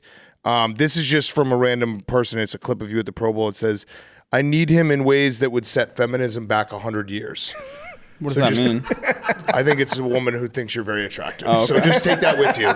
Just take that with you. That's just nice, like a little, pump up the ego. Nice little confidence booster. Right. I need him in ways that would set feminism back 100 years. I saw another one from a similar account that said, "God made men," and then sent us Joe Burrow as an apology. Yeah. Wait. Oh, because all men suck, all men and then suck, you but don't. not you. Sounds great. Yeah, so there you go. Just take those with you. Thank you for everything that you've done for men, Joe. Yeah. Those didn't sound like questions, guys. Yeah, no, they weren't. That wasn't. It was a Rowback statement. Nice. All right. Well, great seeing you, Joe. Thanks so much, thanks, man. Guys. Appreciate it. Joe Burrow is brought to you by Uber Eats. It's winter, and you can now get almost anything you need for the coldest months of the year delivered with Uber Eats. What do we mean by almost? Well, you can't get a snowplow delivered, but you can get snow peas delivered. You can't get sunshine, but a bottle of wine, that's a yes. Snow angel? No. Angel hair pasta? Yes. Uber Eats can get you that along with a side of garlic bread and creme brulee to top it all off. Get almost anything for your winter delivered with Uber Eats. Order now. Alcohol in select markets. Product availability may vary by region. See the app for details. And Guys on Chicks is going to be brought to you by Eroxon. Let's talk about the elephant in the room. Fellas, erectile dysfunction.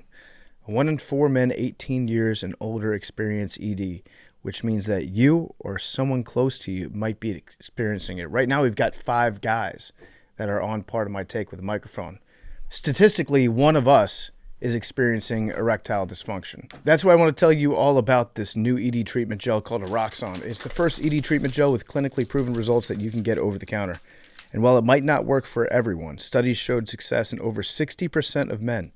The best part? No prescriptions or online questionnaires are needed. Why wait? Try Eroxon today. Available in stores and online. Visit eroxon.us to learn more. Okay, we're going to do some Guys on Chicks real quick, and then we're going to finish off with Fyre Fest because this is the end of the week for us. We have Dungeons & Dragons coming Friday for the people. Hank, Guys on Chicks. Guys on Chicks, I meant to bring it up in Hot Seat Cool Throne, but I forgot. Montoya. Montoya. Oh, he's going through hell. He went through it again. Dude, I said last night. It's a show. I don't even know how to explain it. It's like the craziest show of all time. It's just a fuck show. Well, it's Temptation Island, Spanish version. And Montoya, for anyone who hasn't followed, he has the worst ROI of all time on a lap dance because he got a lap dance, and then his girlfriend on the other island decided to just spend the next week fucking this random guy, getting the bongos played on her ass. And Montoya has to watch all of this happen. And he's just, credit to Montoya. He's great on camera. He just basically imagine if how you're. How long has this relationship been going? If you're, Montoya's basically, if you were watching the World Cup and a player just lost in a terrible, terrible way, and you know how soccer players are usually very animated. That's Montoya every episode watching his girlfriend get smoked. This guy absolutely hates it when his girlfriend cheats on him. Yeah. And just really watching her go to town. The one that I saw today, they were under the covers, and they included. I think they might have added in sound effects. Yeah, because that smack sound, she was getting it in to the wall. Hey guys, I need your help picking out a Valentine's Day gift for my fiance. In the past, I've made/gotten my fiance sentimental things, but I don't think guys really like that stuff, and I don't expect him to tell me that if he really doesn't. If it were you all, what are some things you would all actually enjoy getting that aren't basic? Thanks, and go Dukes. Cash. Go Dukes. My answer is always cash. I think a good one for girls is just whatever his sports team are, find a retro shirt or hat or something. So okay, counterpoint. It's not basic, but it's a little, it's thoughtful. Counterpoint, cash.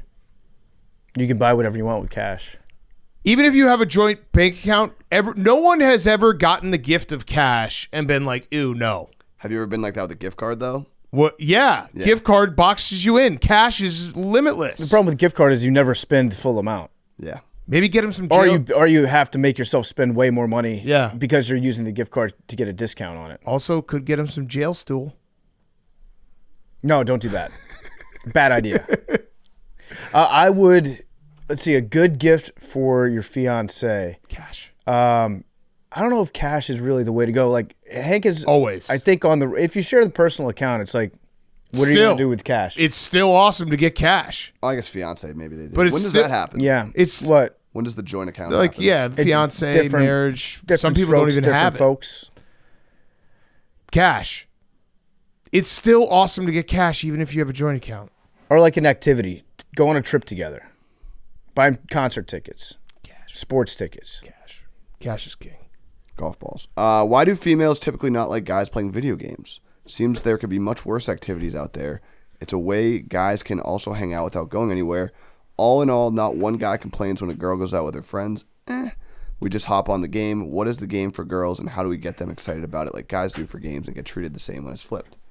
Wait, so she's saying why do girls care so much when guys play video games? Asking why his girlfriend doesn't like video games. Because you're paying attention to something very close. You're paying attention to it way, way more closely than you pay attention to her. Also, video games by nature, we've all been trapped in one, been obsessed with one. When you remove yourself from it, you do realize you did nothing. So I think they're seeing it from that angle, where they're looking at it and being like, you just spent 6 hours. And in your head, when you're in it, I'm squadding up with the boys. I got to, we're going on missions. This is fun. Or I'm finishing my dynasty. I'm accomplishing something. From the outside, they're like, you've done nothing. I also think girls, their kind of video games are shows, but those are more time. They watch for an hour. They watch The Bachelor. They'll watch something for an hour or two. Video games, if you really like playing video games, you could play forever. Ever. Yeah. Forever. And that's where true. It's I'm getting off in a minute, but if you're playing a battle royale, what feels like a minute is actually 40. Yeah, I do think and then you look up, you're like, oh shit. I think girls, they care when they see you so engaged in the video game, and you look forward to it, and you know everything about the video game, you pay super close attention, and then they're just I wish that when I talk to you, you would pay attention to me in that same way that you do your video game. Why don't you talk to me like you talk to your boys? Yeah, suck my dick, fuck you. Yeah, that kind of stuff. What they eat should my pussy. Do, what they should do is they should make a boyfriend simulator game. That'd be good if they made a good one.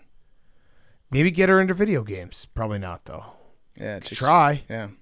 I don't know. There's something about it. We're wired a certain way that when we start a game, just got to finish it. Just got to finish it. Or you got to get a win.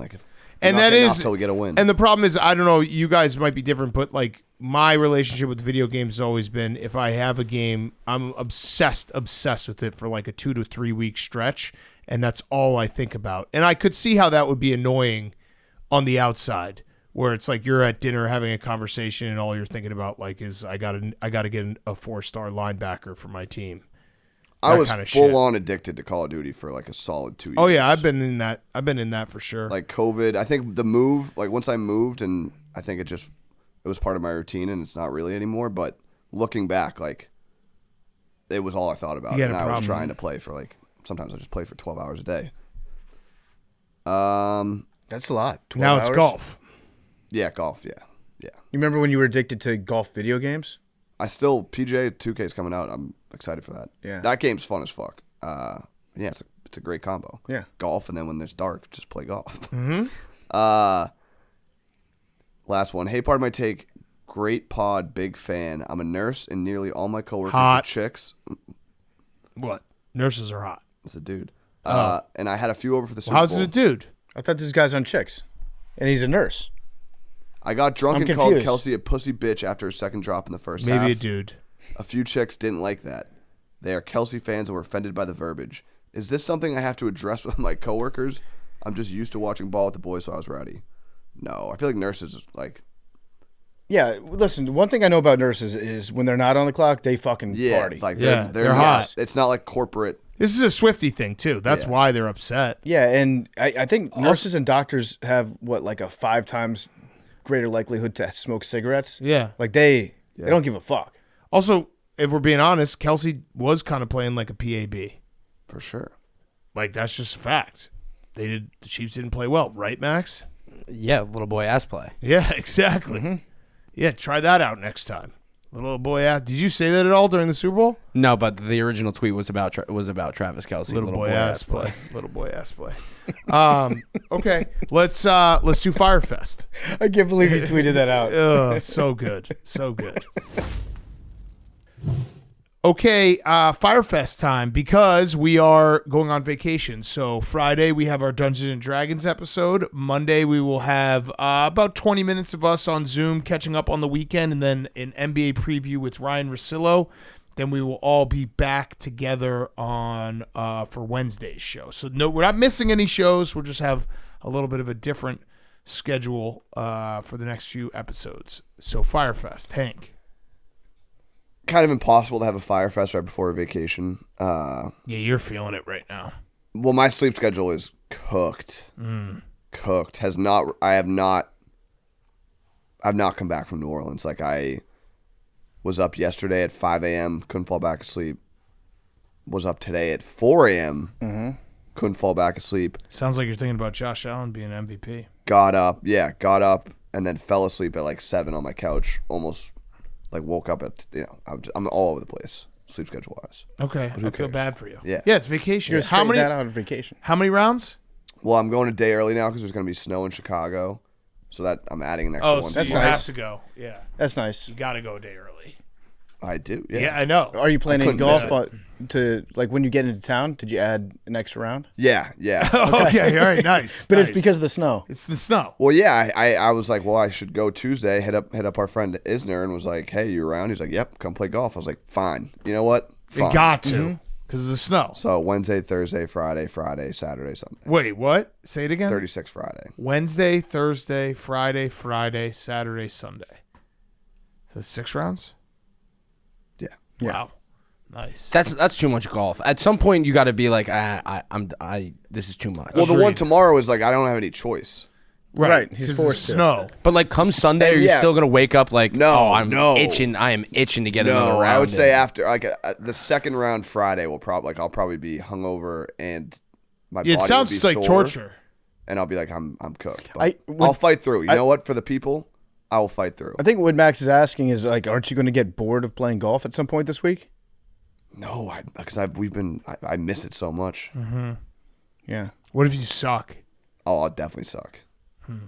That's a shame. I'll report back. Okay. Good.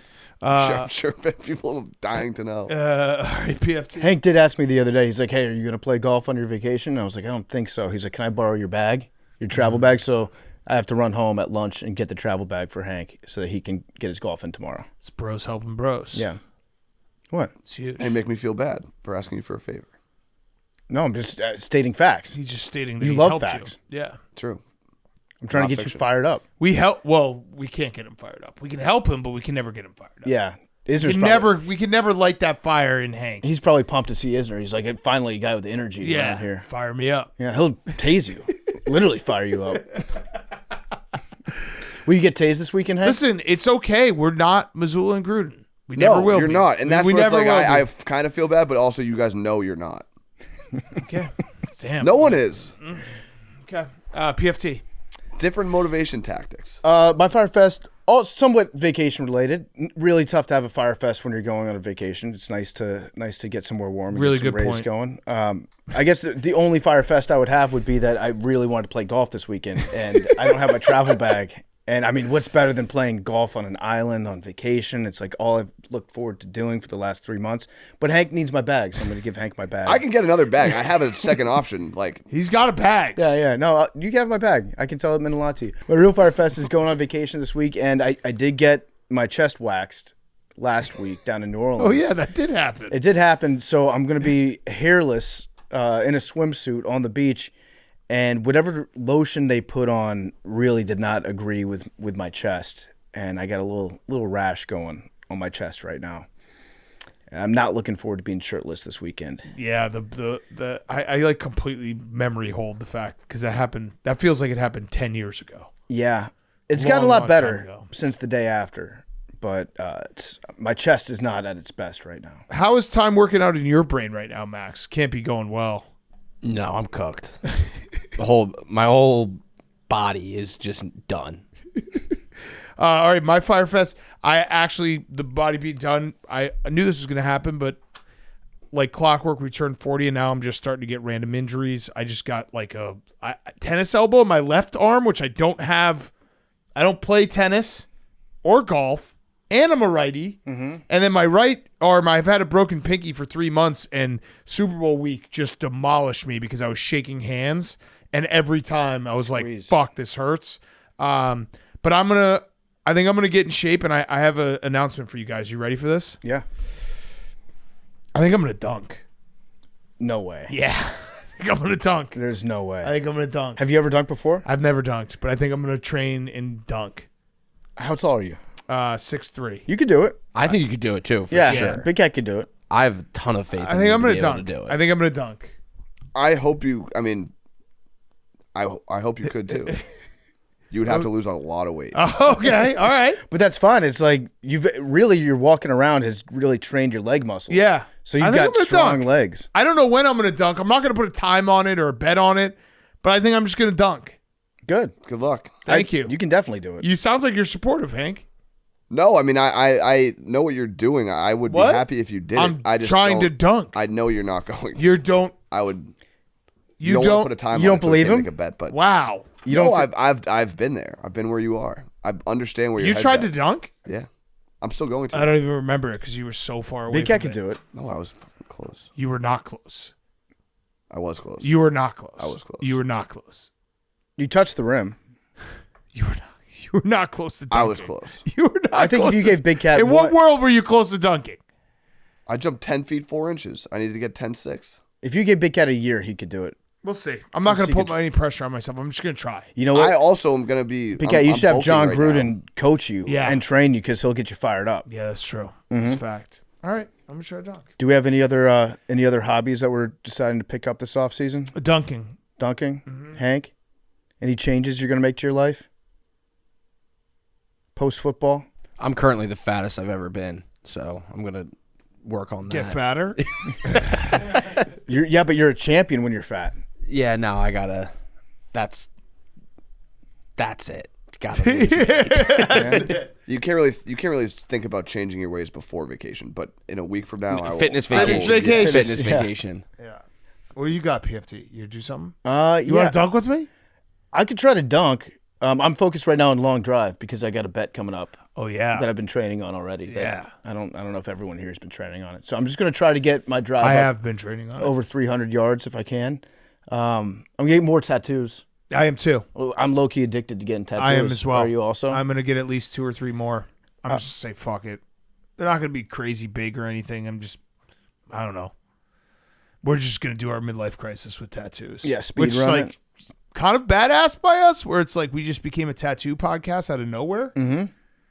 I feel like I just see like Chris Long, and I'm like, that's what a real podcast host looks like. Yeah, I might get a teardrop tattoo. How sick would that be? Well, I'm gonna get another one as well. So we'll maybe we link up, get them together. Maybe we get matching ones. I like that. That'd be cool. I'm gonna get the flight simulator going in the office. Yeah, a lot of stuff. I'm excited for that. I want to get on that flight simulator. A lot of stuff going on. Yeah. Okay. Numbers and get ready for Dungeons and Dragons on Friday. Also, prostate exam. Do we have to do that? I think so. I thought that was 45. Might as well get it early. Shut up, memes. Memes wants us to die. No, but you should be rooting for us not to get a prostate exam. 40. You need one. You need it checked. I have to get one early because prostate cancer runs in my family. Yeah. Okay. 3. 5. We could all go at the same time. Okay. We should do that. 99 Pug. Have an AWL as that's a 27. doctor. 21.